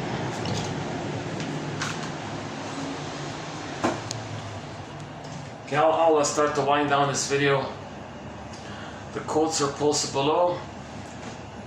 Hopefully 1 out of 10 is of interest. So my hope, so we did 4 videos just now. My hope is that 4 quotes will be of interest. I think 3 strong ones were in the first video. And, the rhythm one, the flashing unloved sign one, and the whole idea about the prototypes.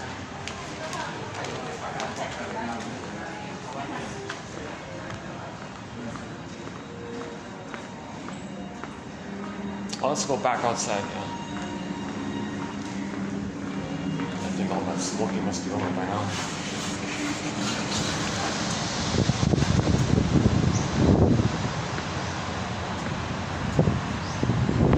Let's go back to where I was, yeah, let's see. Where were we?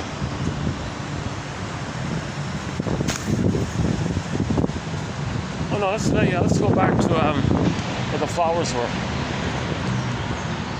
There's the fig tree.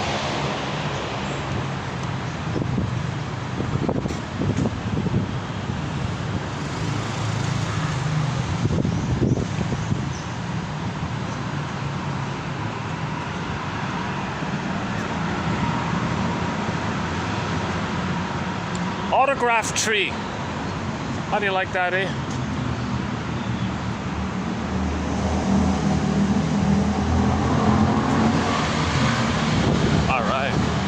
Love this one. Yeah, look at that. Love this one,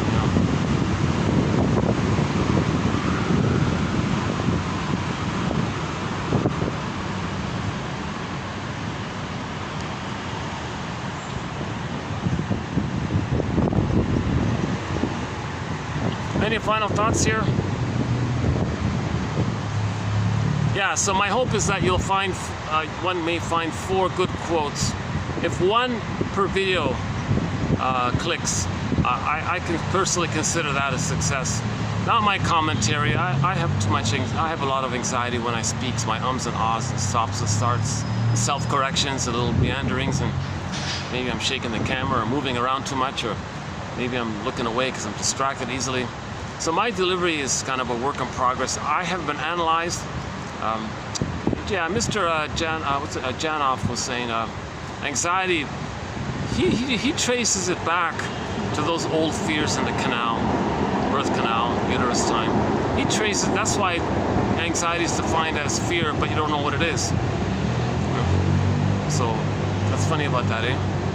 So if I'm generally anxious in my life, let's say, maybe I was anxious in the womb all the time, and maybe that's something he might say, right?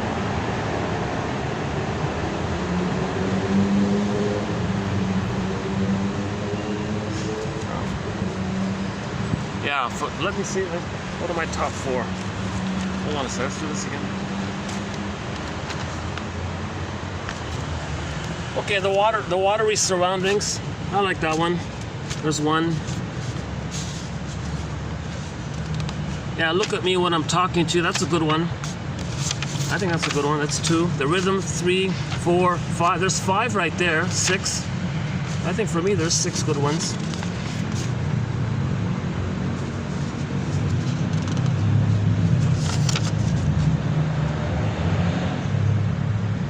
Oh, this one here. 7 for me, 7, good. 7.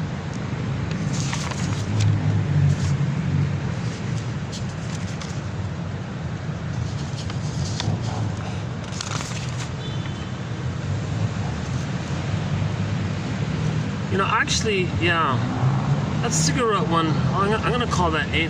I'm gonna call that 8.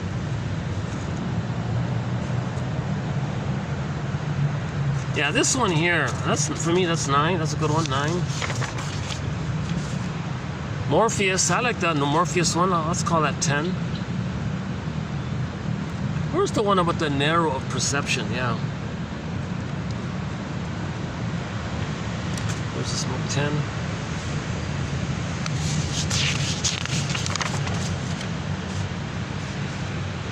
Symbolic fulfillment. That's an important point. Let's call that 11. I think that's 11. The last one there, 12. The crib.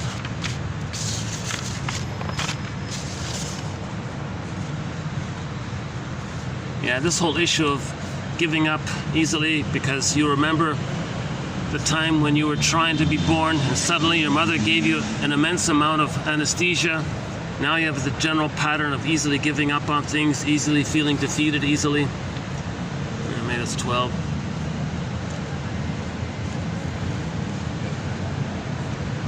Okay, comfort foods.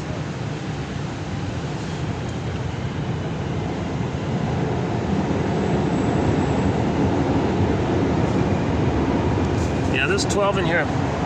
So for me, there's 12 strong quotes in here. Out of these 4 videos, I personally have identified for myself 12 strong videos, 12 strong points, important points. The flashing neon light one, that's a key one. The rhythm one. So on, yeah. So my hope is from these 4 videos just done, there'll be 4 good ones like you'll like.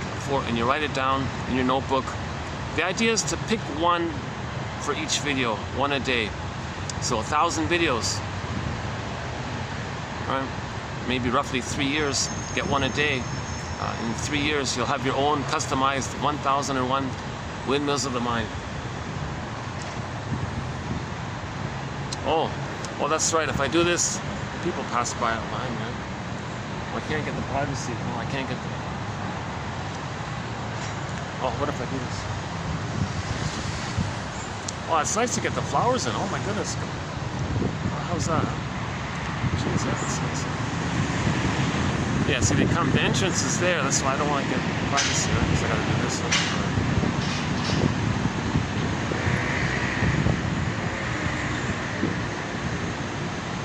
Oh, they're fixing the signs.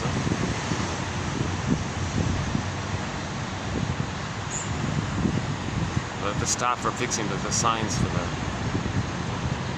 plants, names of the plants. Any final thoughts here?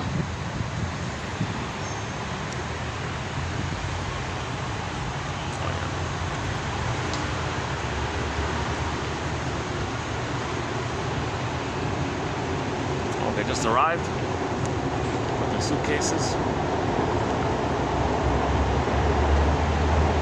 They look a little tired. Maybe a delay, flight delay.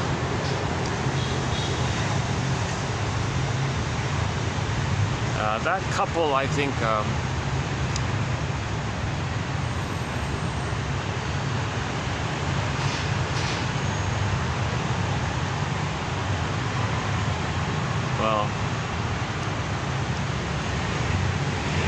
hard to tell, hard to predict, huh?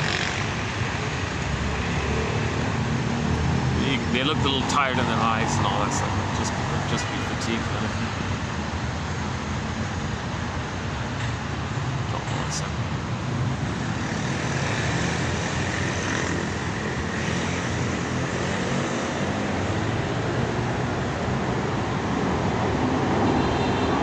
Oh, there's a sky train. I have a fantasy that on the sky train, it can say, "Be your own soul doctor. Be your own narrative medicine practitioner. Be your own know thyself detective." www.buymeacoffee.com/psychoanalysis. It's just so I haven't mentioned this in a while. For just a small administrative fee, €4, small admin fee, one can have this encyclopedia of insights on their iPhone. You can read it offline, read it on the beach or whatever. Yeah, you can scroll around. 2,000 pages, single spaced. An immense resource, nothing like it out there.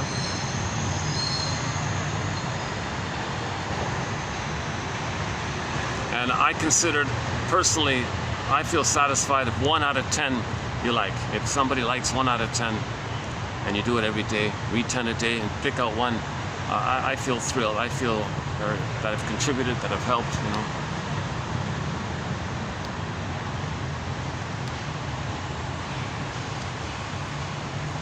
It kind of fits with musicians, right? If they do an album, if they get one hit, it's a big success, right?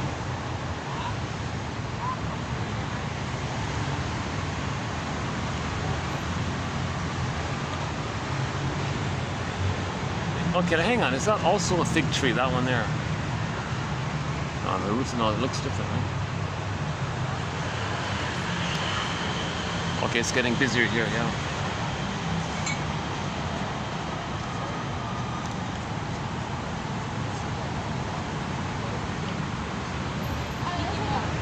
Oh, here's a new one. Oh, orange jasmine. Is it this or is it this one? Is it the bush or is it these smaller ones, or is it the same? Orange, it's not jasmine, it's jasmine. Or maybe it's a typo, maybe it is orange jasmine. Oh, I'm gonna check it up. When I stop this phone, I'm gonna check it up. Is it orange jasmine, or is there really such a thing as orange jasmine? Jasmine.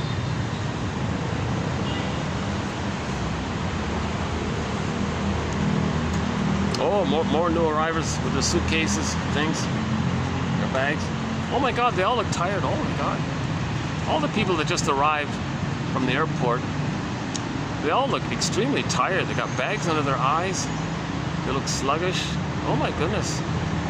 There's like a group that just came in, about 10 of them. And every one of them looks really like they haven't slept in 3 days or something, 2 days or something. Jeez. There must have been a flight delay or something.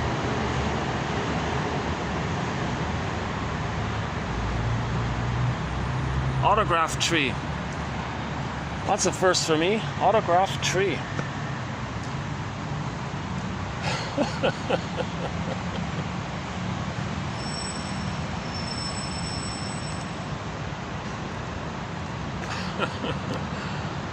Will the tree give you its autograph? Oh, hang on. They've got this Eugenia plant sign also on this tree. I don't get it. Why is a tree being called a plant? That's the second one like this. Yeah.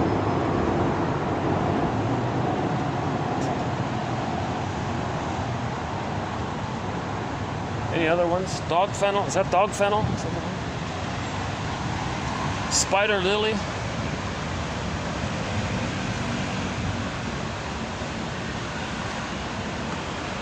Are these fake? Are these fakes? No.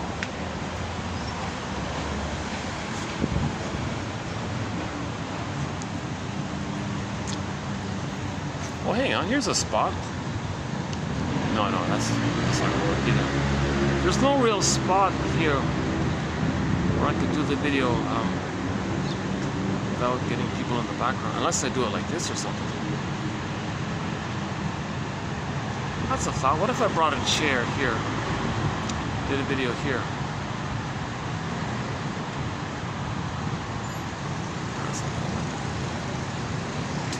I want to enjoy the chance to do it outdoors now that the heat is a little bit lower now.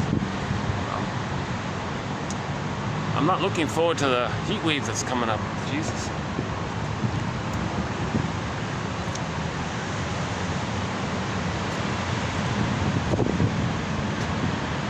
Let me get my bag. Hold on a second.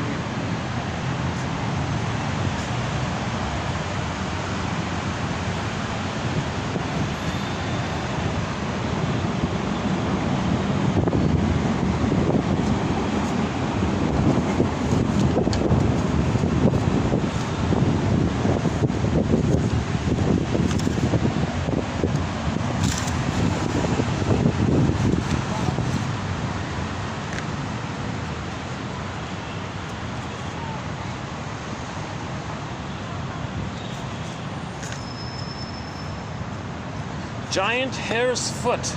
You gotta be kidding. Why is this called a giant rabbit's foot? Oh, really? I see. Okay. All right.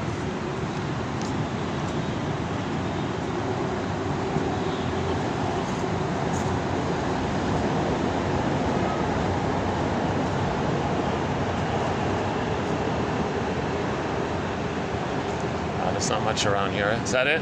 Okay, no other.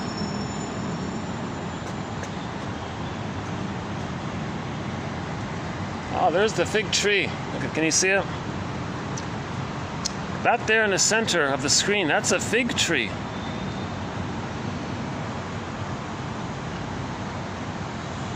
According to the sign.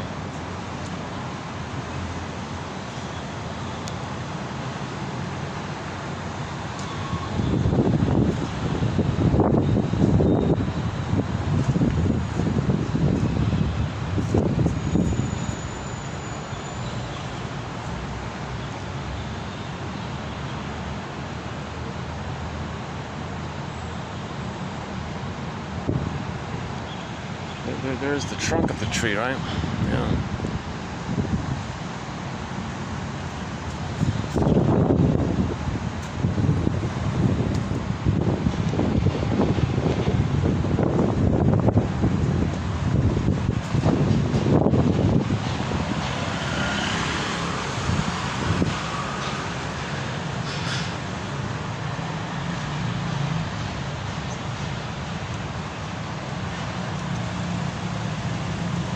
Oh yeah, here are the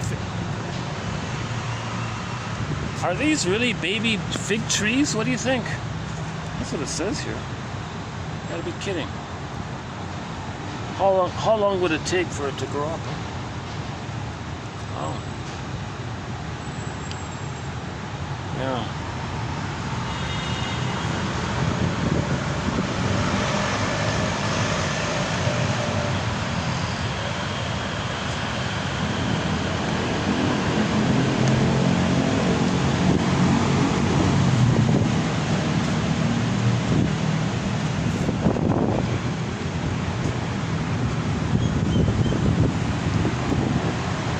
I guess I'll just end the video here then. So I'll see you in the next video.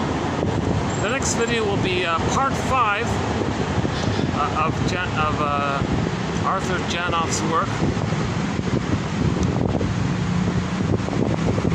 And I'm thinking it'll be it'll be 5 of 5. Let me take a break. So we'll see how it goes in the next video.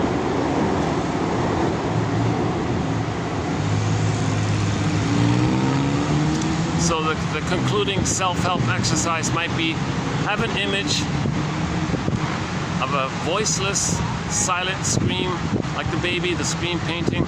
Okay, like a baby's trying to scream, but he can't scream. He's frozen. He's a frozen scream. And there's a flashing light. Unloved, unloved, unloved, unloved. It's blinking endlessly, on and off. It doesn't stop. It's timeless, and it's frozen scream, and the light is gone. And then you got this swoon, this umbrella sponge called endorphins, numbing the person.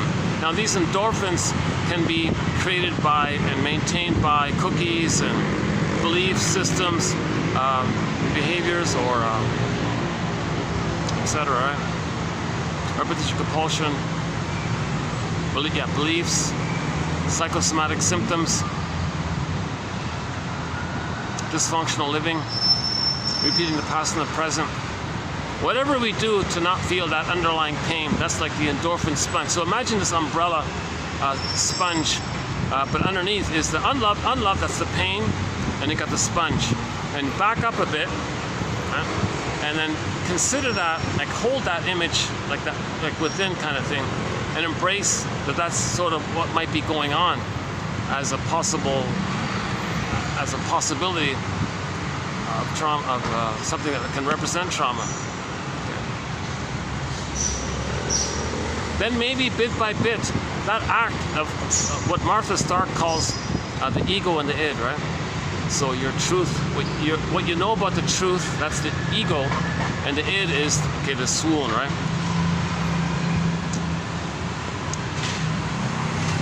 And that act of trying to hold the two sides in one statement, that strengthens the ego. Then you can accept more of yourself. And then maybe you can come back more to yourself and give yourself, your real self back to you.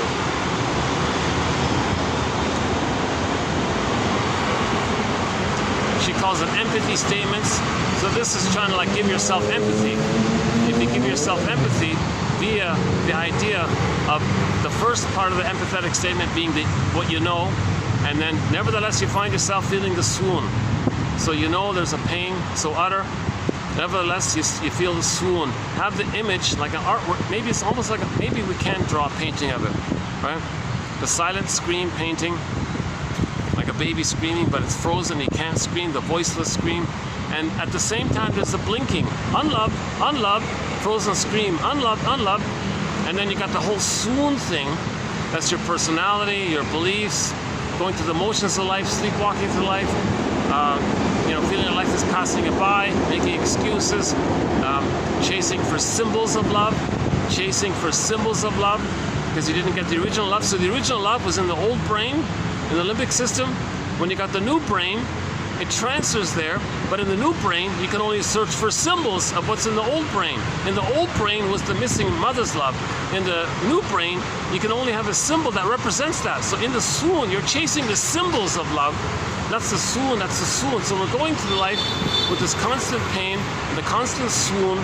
That's called, and that's sleepwalking through life. But maybe that image of that can a little bit kind of accept it a little bit. Maybe we can accept the pain. When you have that image, I think maybe I can accept my pain a little bit more if I have that image, and I can calm down into myself because I'm accepting my real self. We want to accept the real self, identify the real self.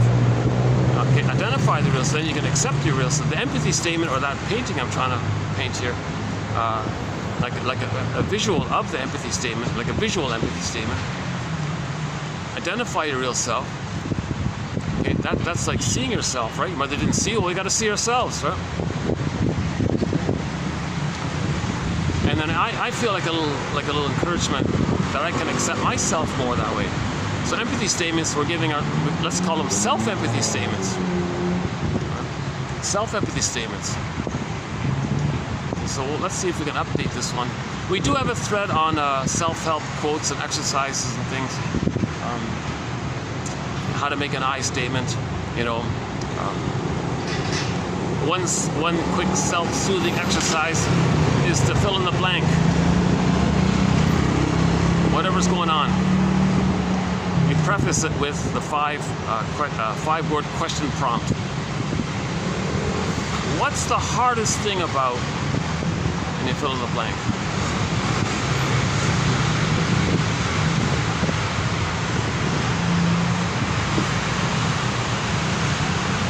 So that's borrowing from the cognitive therapy people. How about here? Yeah, I'm not really finding a spot where I could kind of do this consistently. What about that end? Let's give it a try.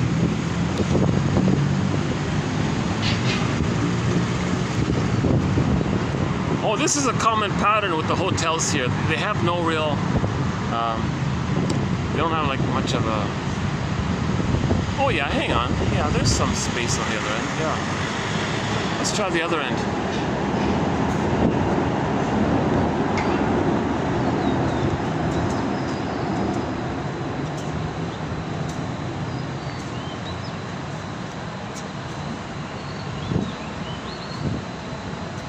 Nice hotel, yeah.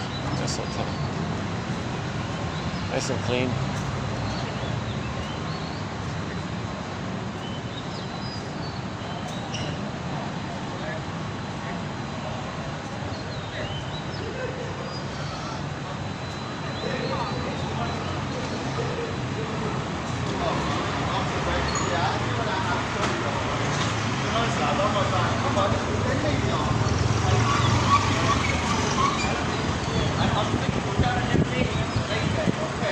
Any more signs? Let's see.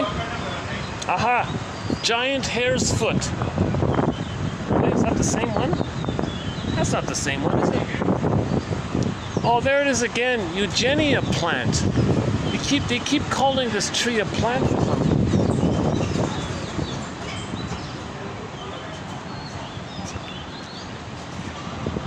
Wart fern, another kind of fern, okay. Smoking area, okay. Oh, hang on. Hey, what's this? Oh, no entry. No entry. Oh, no entry. Under maintenance. Apology for any inconvenience. Oh, so this might have been like another little park kind of area. Yeah, in the future. We'll look for this in the future. Yeah.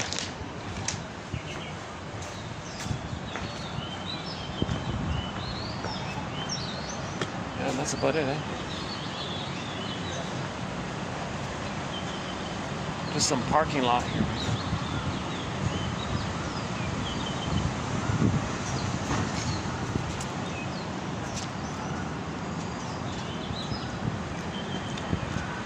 So we had a quote about smoking so far, so let's end up the video in our smoking section here. That's scary stuff. Oh my God. If a father sees his mother smoking while she's pregnant, he's got to intervene. He's got to protect his baby. He's got to be a true opposition. He can't say, oh no, mother knows best. Then that's called controlled opposition. The mother controlled him.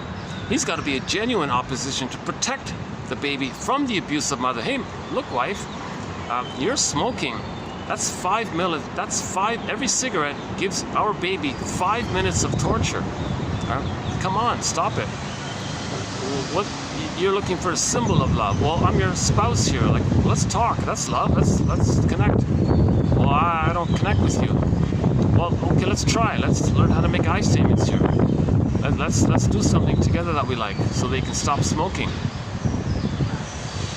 What are you feeling? Talk to me about your feelings. Connect. Feel safe with me. So why? Yeah. So why is she smoking? Why is she smoking? That's a symbol for. Possibly, one theory is it's the possibilities that if she's smoking, she's trying to trigger the memory of when she had to use her thumb because the nipple wasn't there. So she was using her own thumb because the nipple wasn't there. And a cigarette might, one theory is maybe sometimes, possibly, question mark, I don't know, might trigger that self-soothing experience because the baby has to latch on to the mother. If the mother's not there, the child's looking for something. He'll use his thumb. And maybe the cigarette triggers that experience of the thumb. Oh, got some people coming here. One second. Okay, let's change here. 1 second.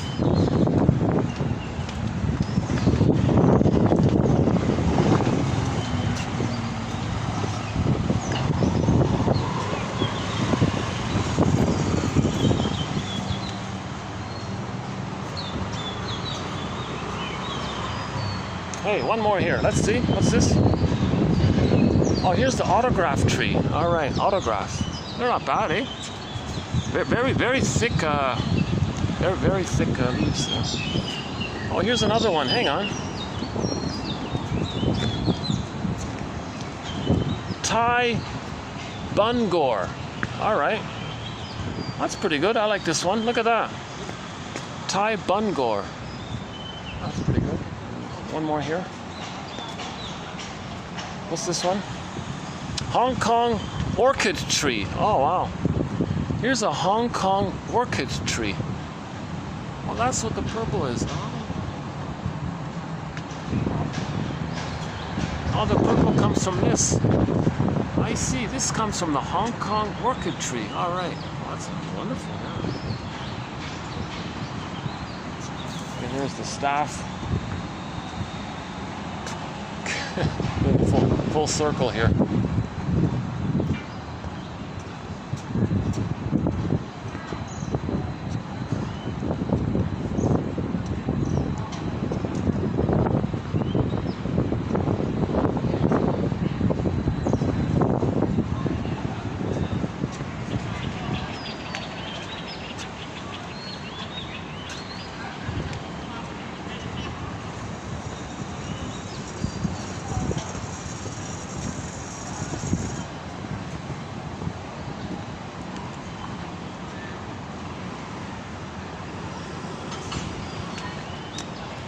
Oh, they just wanted to pass through here. Oh, okay.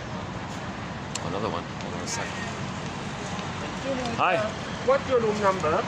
Oh, no, that's not mine. No, that's not Not mine. you? No, Okay. no. Your room number, do you know? Well, no, that's not mine. Yeah, I don't know whose that is. Yeah, sorry. Okay. And your room number? Okay. Okay. I'll take that as a polite sign to move on there.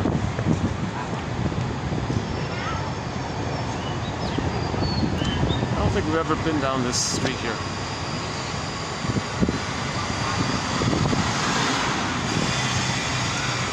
Yeah, I think I did. I think one of those security guards kind of.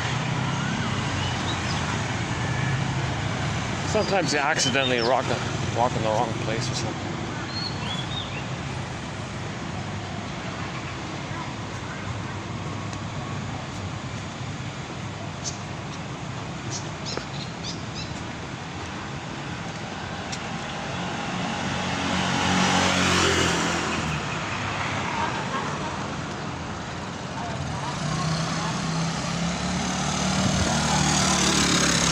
Oh, I know what set them off. I know what it was. I went up to the pool area, and that's always iffy. Yeah, maybe that's what it was. I didn't get anybody in. I didn't film anybody or nothing like that. But you never know. Someone might say, "Why is there a guy here with a camera?" Yeah. Okay, so let's be more careful.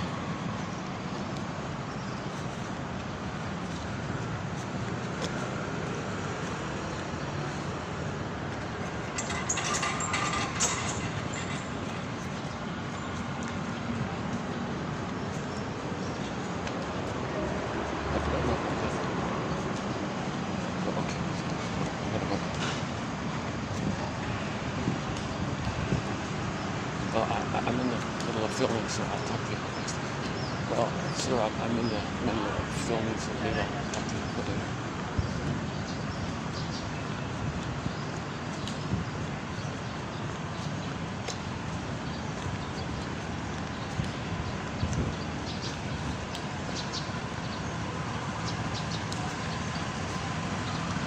Is this a hotel?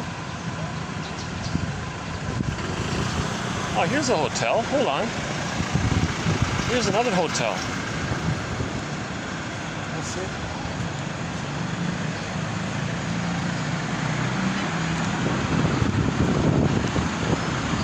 A lot of hotels. Okay, let's see. People there. Is there any place to sit down? I'm always on the lookout for any kind of a somewhat unused kind of a venue. What about here? Okay, no, that's not work.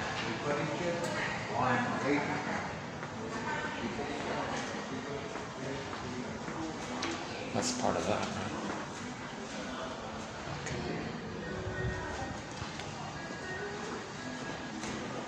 Do they have any, let's see.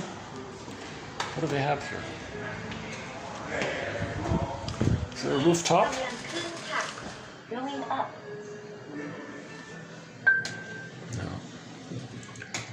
Oh, no, okay. No, there's nothing. I need a key. Nothing. The floor selected is a restricted. Okay, that's it. No, it's a small hotel.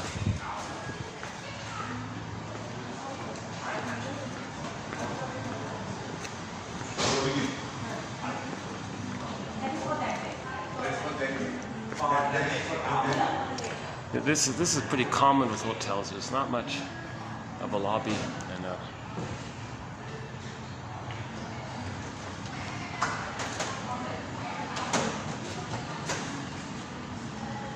let's get some AC here, air conditioning.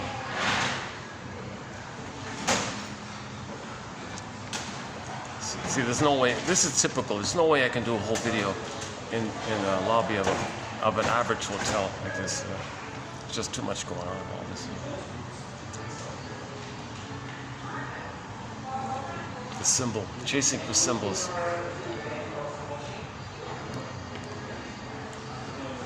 That's fun. It's a good. The seventh one in this batch here today.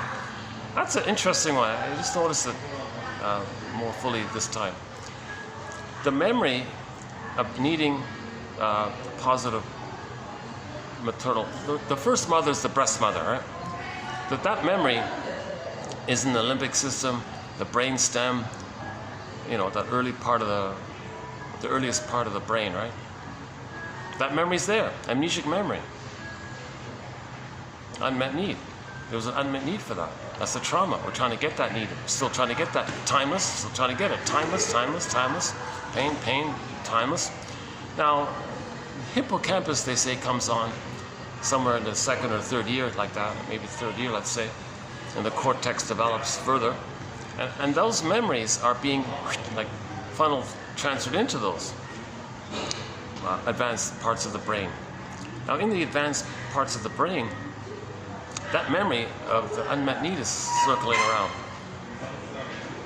Now, in the brainstem, it's for the mother's breast, but when it goes up to the cortex area, that shifts into the cortex area, it can only search for something that represents that. So that's why he says you're searching for symbolic mother, cookies, okay, or the alcoholic drink, or today, a lot of smoking today, I noticed.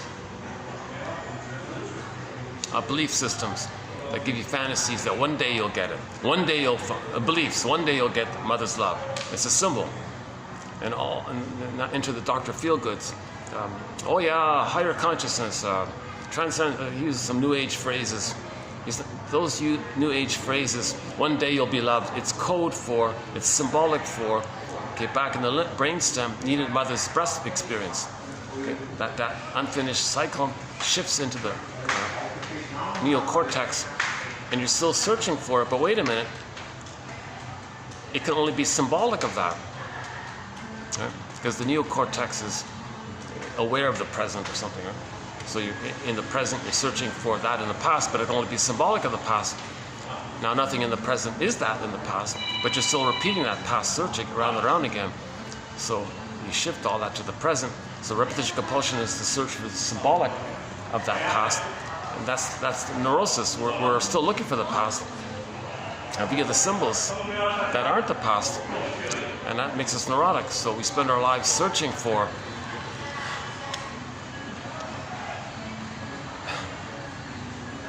so part of it is the dependence and relentlessness and stubbornness, that a belief that's symbolic, that one day you'll get mother's love, but you mask it with in other phrases or stories or whatever, and you don't want to admit that's symbolic of the past, because that's symbolic, and to search for the symbolic is like a wall there to not make you aware of the pain in the past. So as long as you're searching for the symbol, okay, cookies, false belief, fantasy, the guru says one day you'll rise above it all, whatever they say, or buy the crystals, or whatever the tricks they are, lots of little tricks and gimmicks. One second. Let's let these people pass here.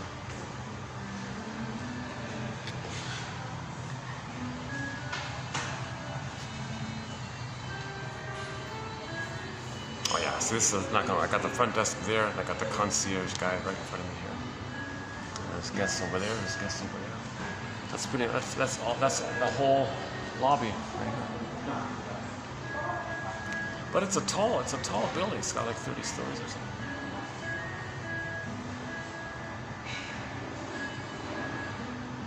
Yeah, a surprisingly small lobby for such a large hotel. Good location. Yeah. This like you're off the main road. Right? You're off the main busy road where the SkyTrain is. You can walk to the SkyTrain in about like 10 minutes-ish. Within 10 minutes, I think. All right. Yeah. Yeah. So the seventh point in this list today. Let's read it quickly. Hold on a second. Let's dig it up here. Hold on a second.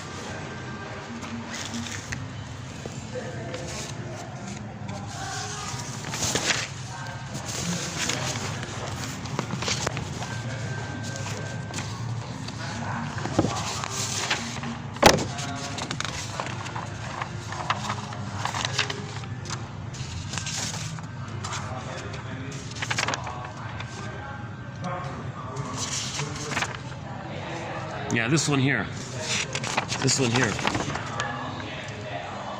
Yeah, I think this is a key one here. Oh my God. I think this is a key one here. Janoff is really articulate here. He's a smart guy, very smart guy. Like Martha Stark, when they can say complicated things concisely, briefly like that. Here it is here.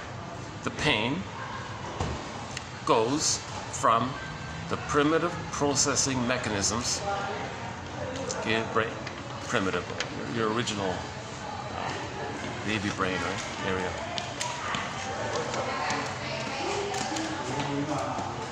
Jeez, yeah, these guys look tired as well. Oh my goodness. There's a group of 5, small party of 5 just walked in front of me. They're carrying their bags and all this. And they all got bags under their eyes, just like the other people.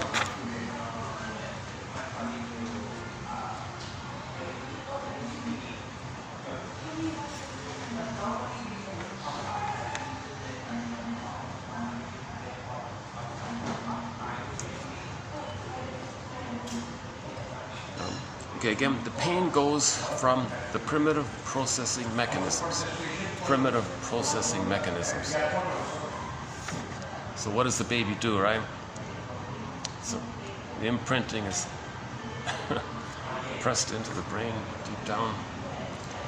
That pain from that old brain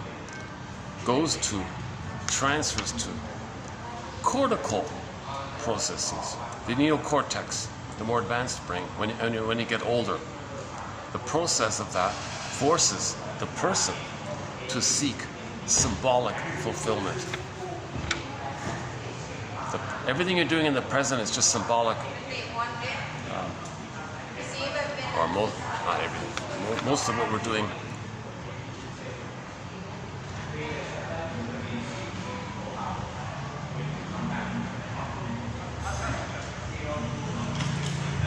Oh, another group coming. Let's check their. Yeah, these guys look tired too.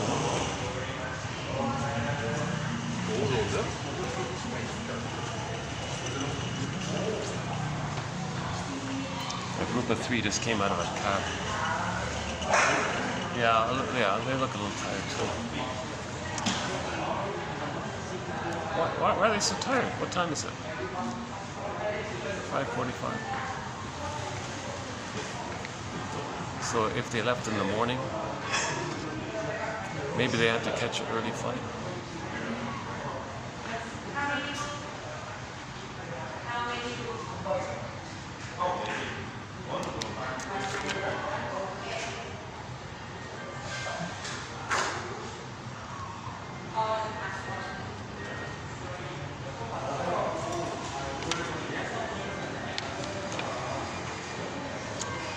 Well,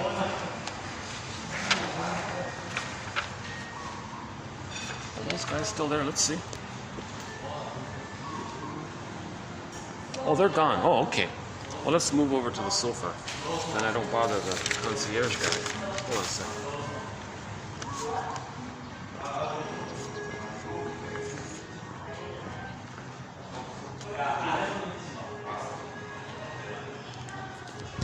Oh, all right. Let's hang out here for a bit. I have no idea what this is. Some kind of fern, huh?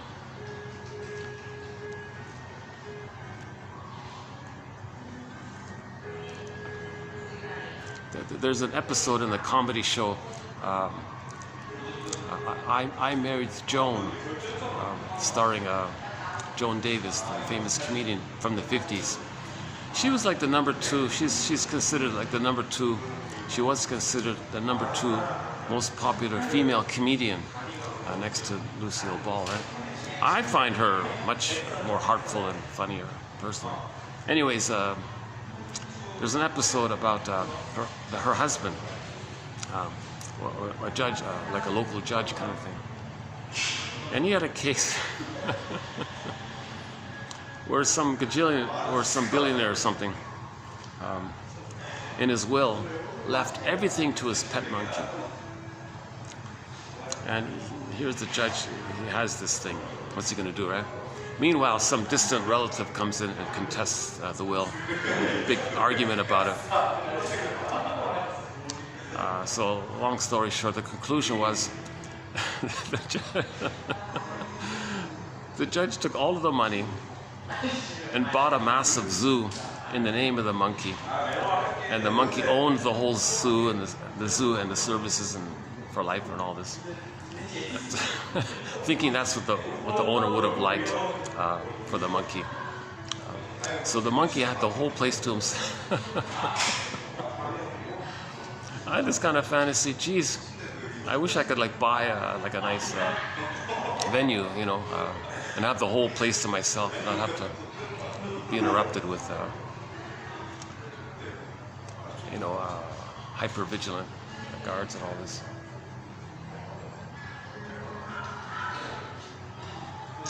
Yeah, I'll take that as a sign not to go back there anymore. Yeah. What room are you in, sir? Oh, okay, I'm leaving. Because on occasion, I've only done it a couple times. I just visited the artwork that's there and the little lobby area. I kind of pushed it. I shouldn't have. Yeah, I should have. It's funny, eh? Even though I knew, let's do the ego and the id.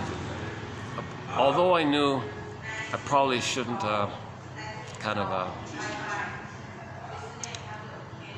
like visit their facilities beyond the lobby there.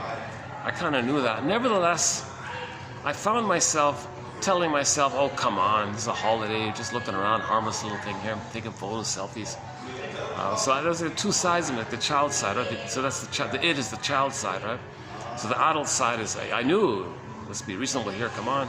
I'm not officially a guest. I'm not staying at this place. Although I do sometimes like buy things in the gift shop or coffee in the lobby or something. So I tell myself, well, I'm a guest of the hotel, right? I'm not like a room guest. I'm a guest of some of their services.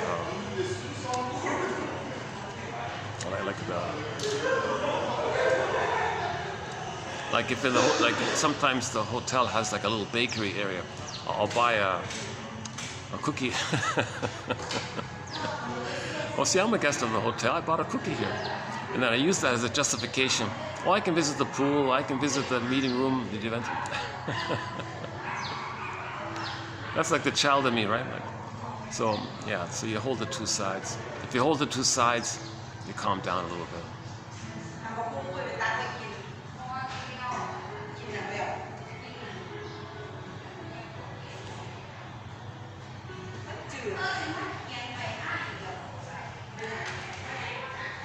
Well, this concierge guy, he's got a lot of caffeine in him. He's always bouncing around looking for something to do. He looks like a caffeinated guy here. That concierge guy hasn't been able to sit still for more than 2 seconds or something.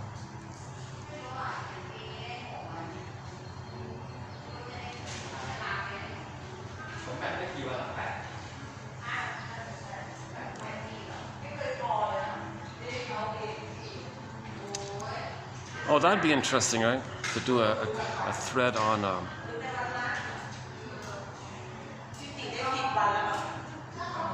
yeah, we do have one quote. What's his name? A guy from Italy. Artuo.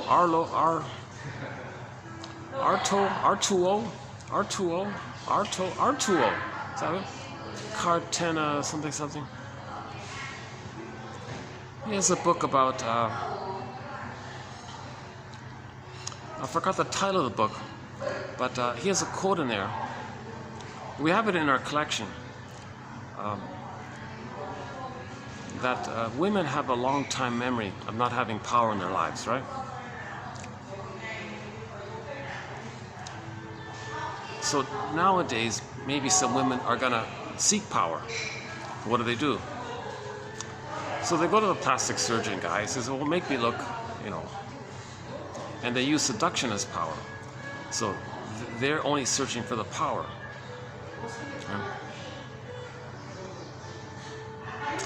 So there were two ladies passed by with ridiculously inflated plastic gelatin, silicon watermelon, triple D. I don't know. It looked absurd. Looked kind of looked painful, to tell you the truth. But you know, there's a twinge of I imagine they feel a little power like this because men will look at them or something. So that's like drawing, that's getting attention, that's like power. So he talked a bit about this issue.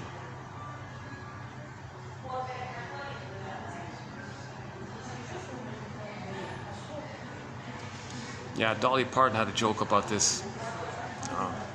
She says, "Do you have any idea how expensive it is to make me look like this? I don't know if I'm holding them or if they're holding me," she said one time.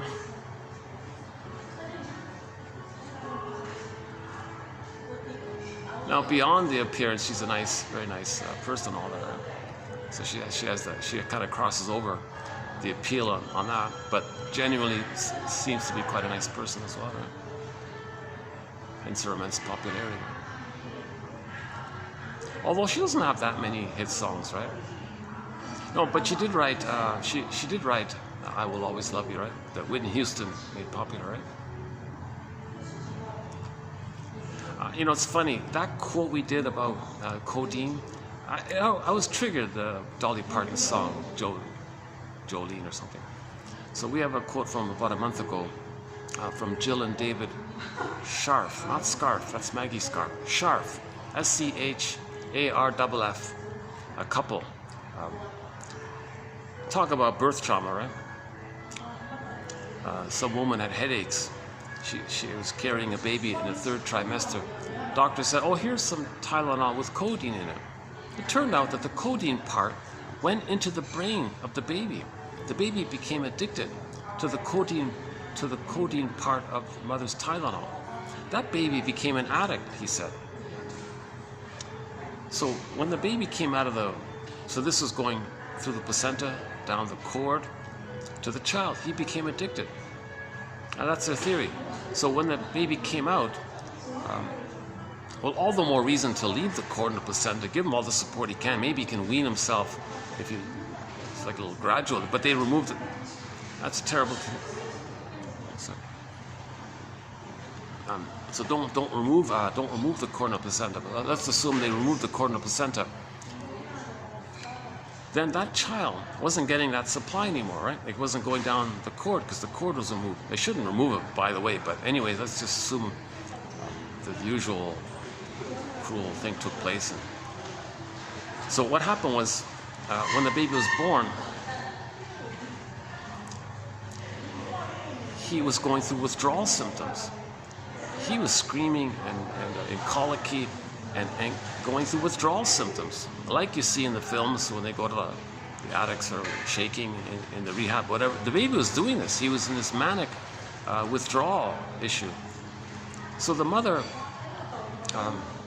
had a harder time to try to soothe the baby. And it was so much, the baby was shaking so much with the withdrawal symptoms, she failed. She couldn't comfort or soothe the baby. So the baby froze up inside. His authentic core, right? His core, earth opens up, was pulled down and freezing. So he froze up and was traumatized there. So he had birth trauma. So the stress that the mother was feeling, giving it to the baby, and then the mother couldn't soothe the baby to compensate, that's birth trauma. That's one way of describing, I think we can call that birth trauma. I'm not a doctor, but...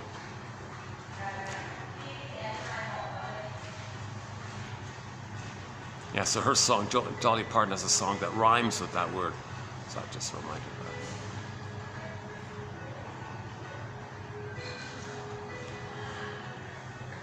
that. Yeah, I really don't like that famous song that was popular in the 80s or whatever. It played on the radio all the time by a famous, well-known musician. And he was, I don't believe it was a warning or tongue-in-cheek or anything like that. And the song was saying, oh, if you want to feel happy, you want to feel better, dun dun. If you want this, you want that, She don't lie, she don't lie, she don't lie. Dun, dun, right, that obnoxious song. And I was bombarded on the radio. Endless, I heard that song. You turn the channel, 20 minutes it'll be on. Like it was on all the time. And so that's the symbol, right? She don't lie, she don't lie, she don't lie, right? So the baby not getting mother's love, she lied, she betrayed, she promised. There was a promise, a great hope fell. She lied, betrayed. Baby, mother lied. Well, symbol. She don't lie, she don't lie, she don't lie, and this obnoxious, the chemical, the illegal chemical. And that, we've been bombarded with that song over and over again, like a brainwashing, right? And now, there's a city in Switzerland that's thinking about legalizing that stuff. Bern, Switzerland. I remember when that came out, I was commenting on it and say, "Oh no, don't do that." Right?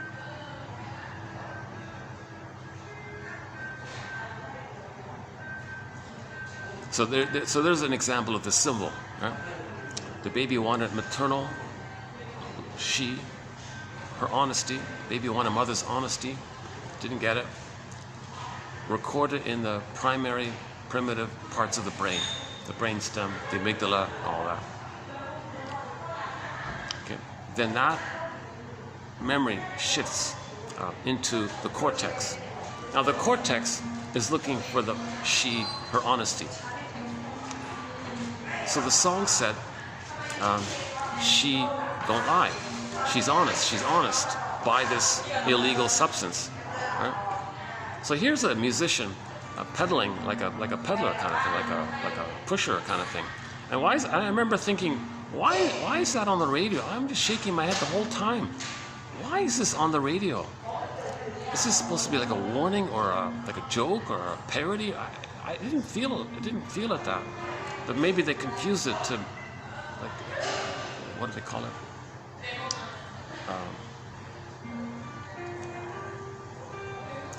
Like justifiable doubt or something. What is it called again? The ambiguity of doubt or something. So he was playing on that. I don't buy it. I think the overall effect was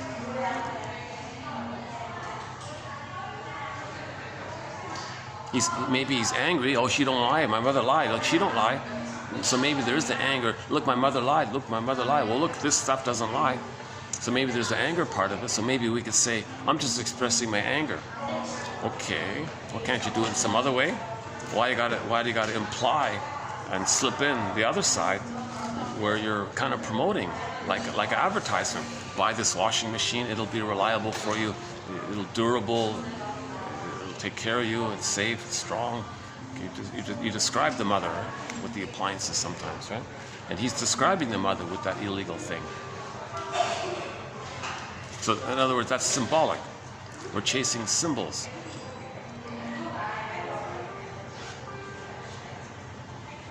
And it's this constant chase of symbols and the belief around the symbols that keeps the person in a swoon as a defense against the screen painting within, the constant live pain within, blinking, unloved, unloved, unloved. Okay, swoon, swoon, swoon, symbol, swoon, symbol, swoon, symbol, swoon, unloved, unloved. And then we're stuck with this blinking light symbol swoon. And this symbol swoon can take a variety of forms. For me, it's sometimes cookies and things, right?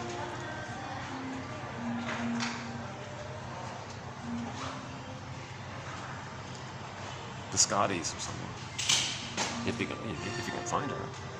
A lot of good snacks are disappearing.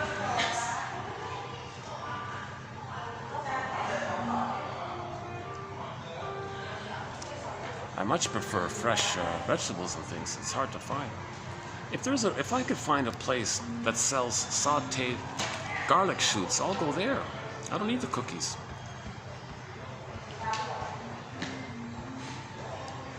If you're nourished by quality vegetables and things, you don't need the cookies.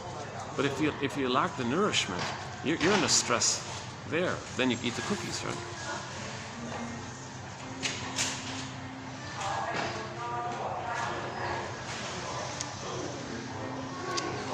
Oh, Mr. Concierge, he finally calmed down. Yeah, okay, he's playing with his iPhone.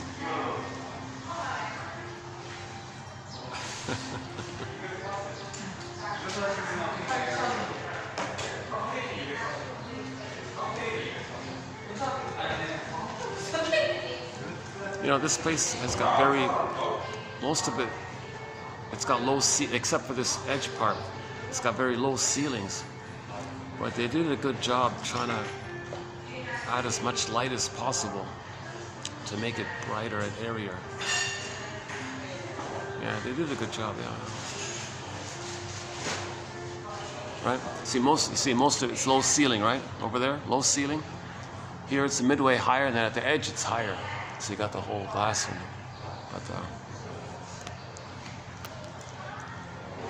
But see, the walls are like creamy, like white, creamy kind of, right? And all the sofas as well. Yeah, all the sofas as well. A lot of lights, yeah.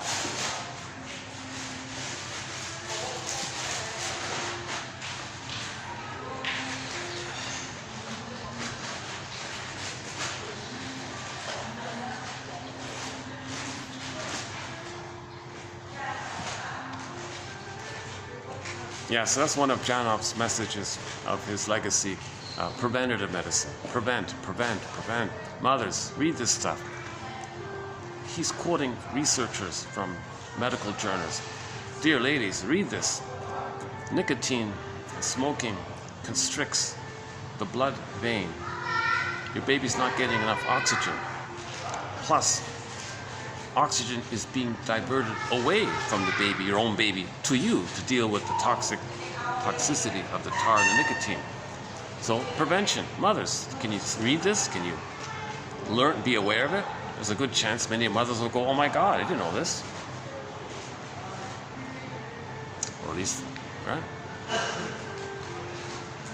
Well, speaking of smoking, there's a bunch of guys smoking beside me here. You know, I was in Germany last year. I was very surprised. Smoking machines, like vending machines, everywhere to buy cigarettes, all over the place. I couldn't believe it. I didn't realize smoking is still a main activity. I thought Europeans like quality food and all this, right? Well, they do, yeah, at the same time. I was just surprised, yeah.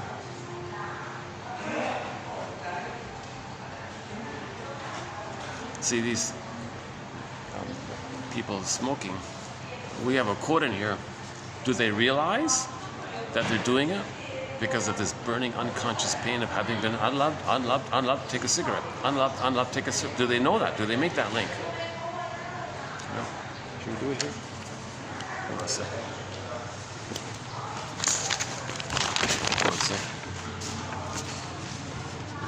Are they aware of that link? Yeah, let's see.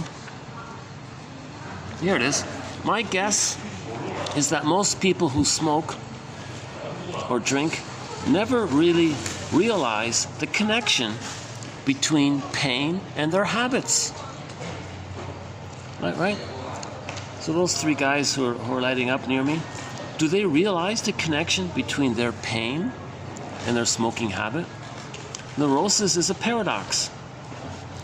It is enormously strong. A force that one acts on every day, yet a force that eludes awareness.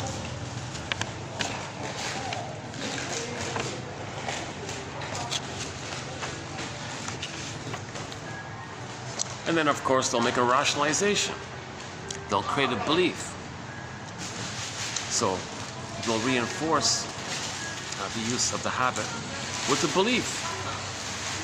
The belief might be,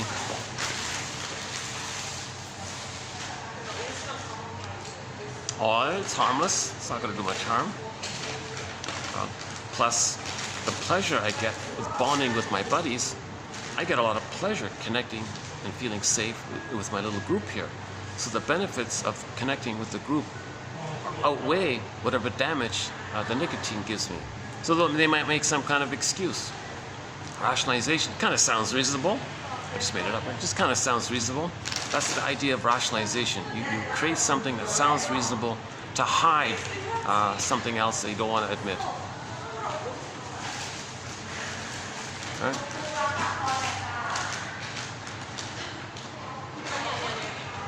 Okay, maybe I should get a move on here.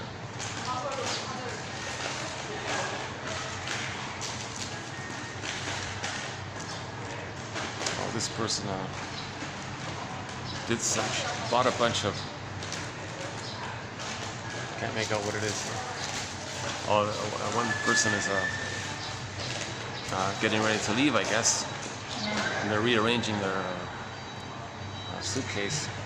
I noticed they have a whole supply of something, but I can't make it out. All I can make out is got a symbol, a little picture of a coconut on it. So either it's a coconut snack or a coconut based cosmetic, maybe, or some lotion, maybe of some kind. Maybe it's a snack.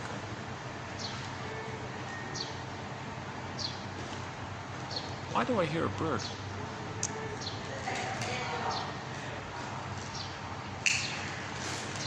I hear a bird in here.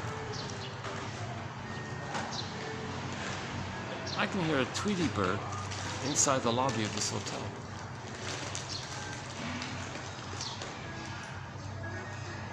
See if we can find him. Oh no, okay, never mind.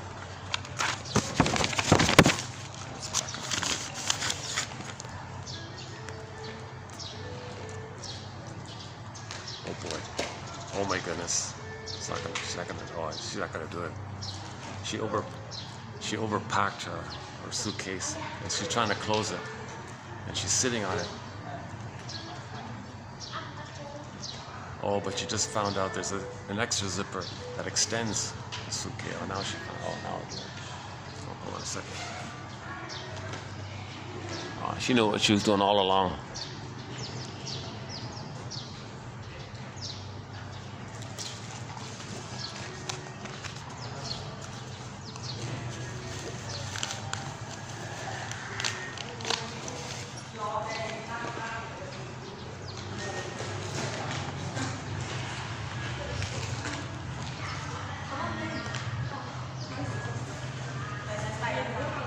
Hi. I'm just curious. I can hear a little bird. Do you hear the bird? There's a little bird in here somewhere. Twerping, a little bird. It's like, Yeah. yes, it's outside. You think it's outside? Yes. Ah, okay. Okay. This happens every day at night. It happens every day, does it? Okay.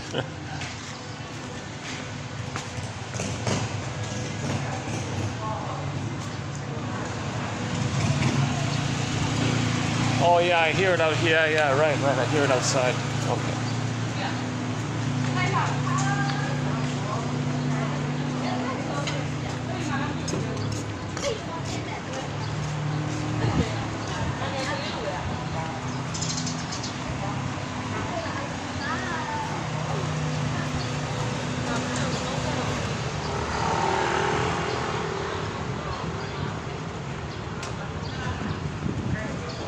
Now these guys have no real park or anything. Yeah, no, that's it.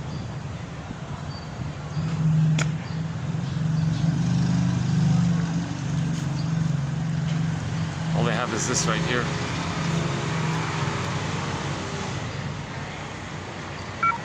Oh, battery. Okay, see you next time. My battery's out. See ya.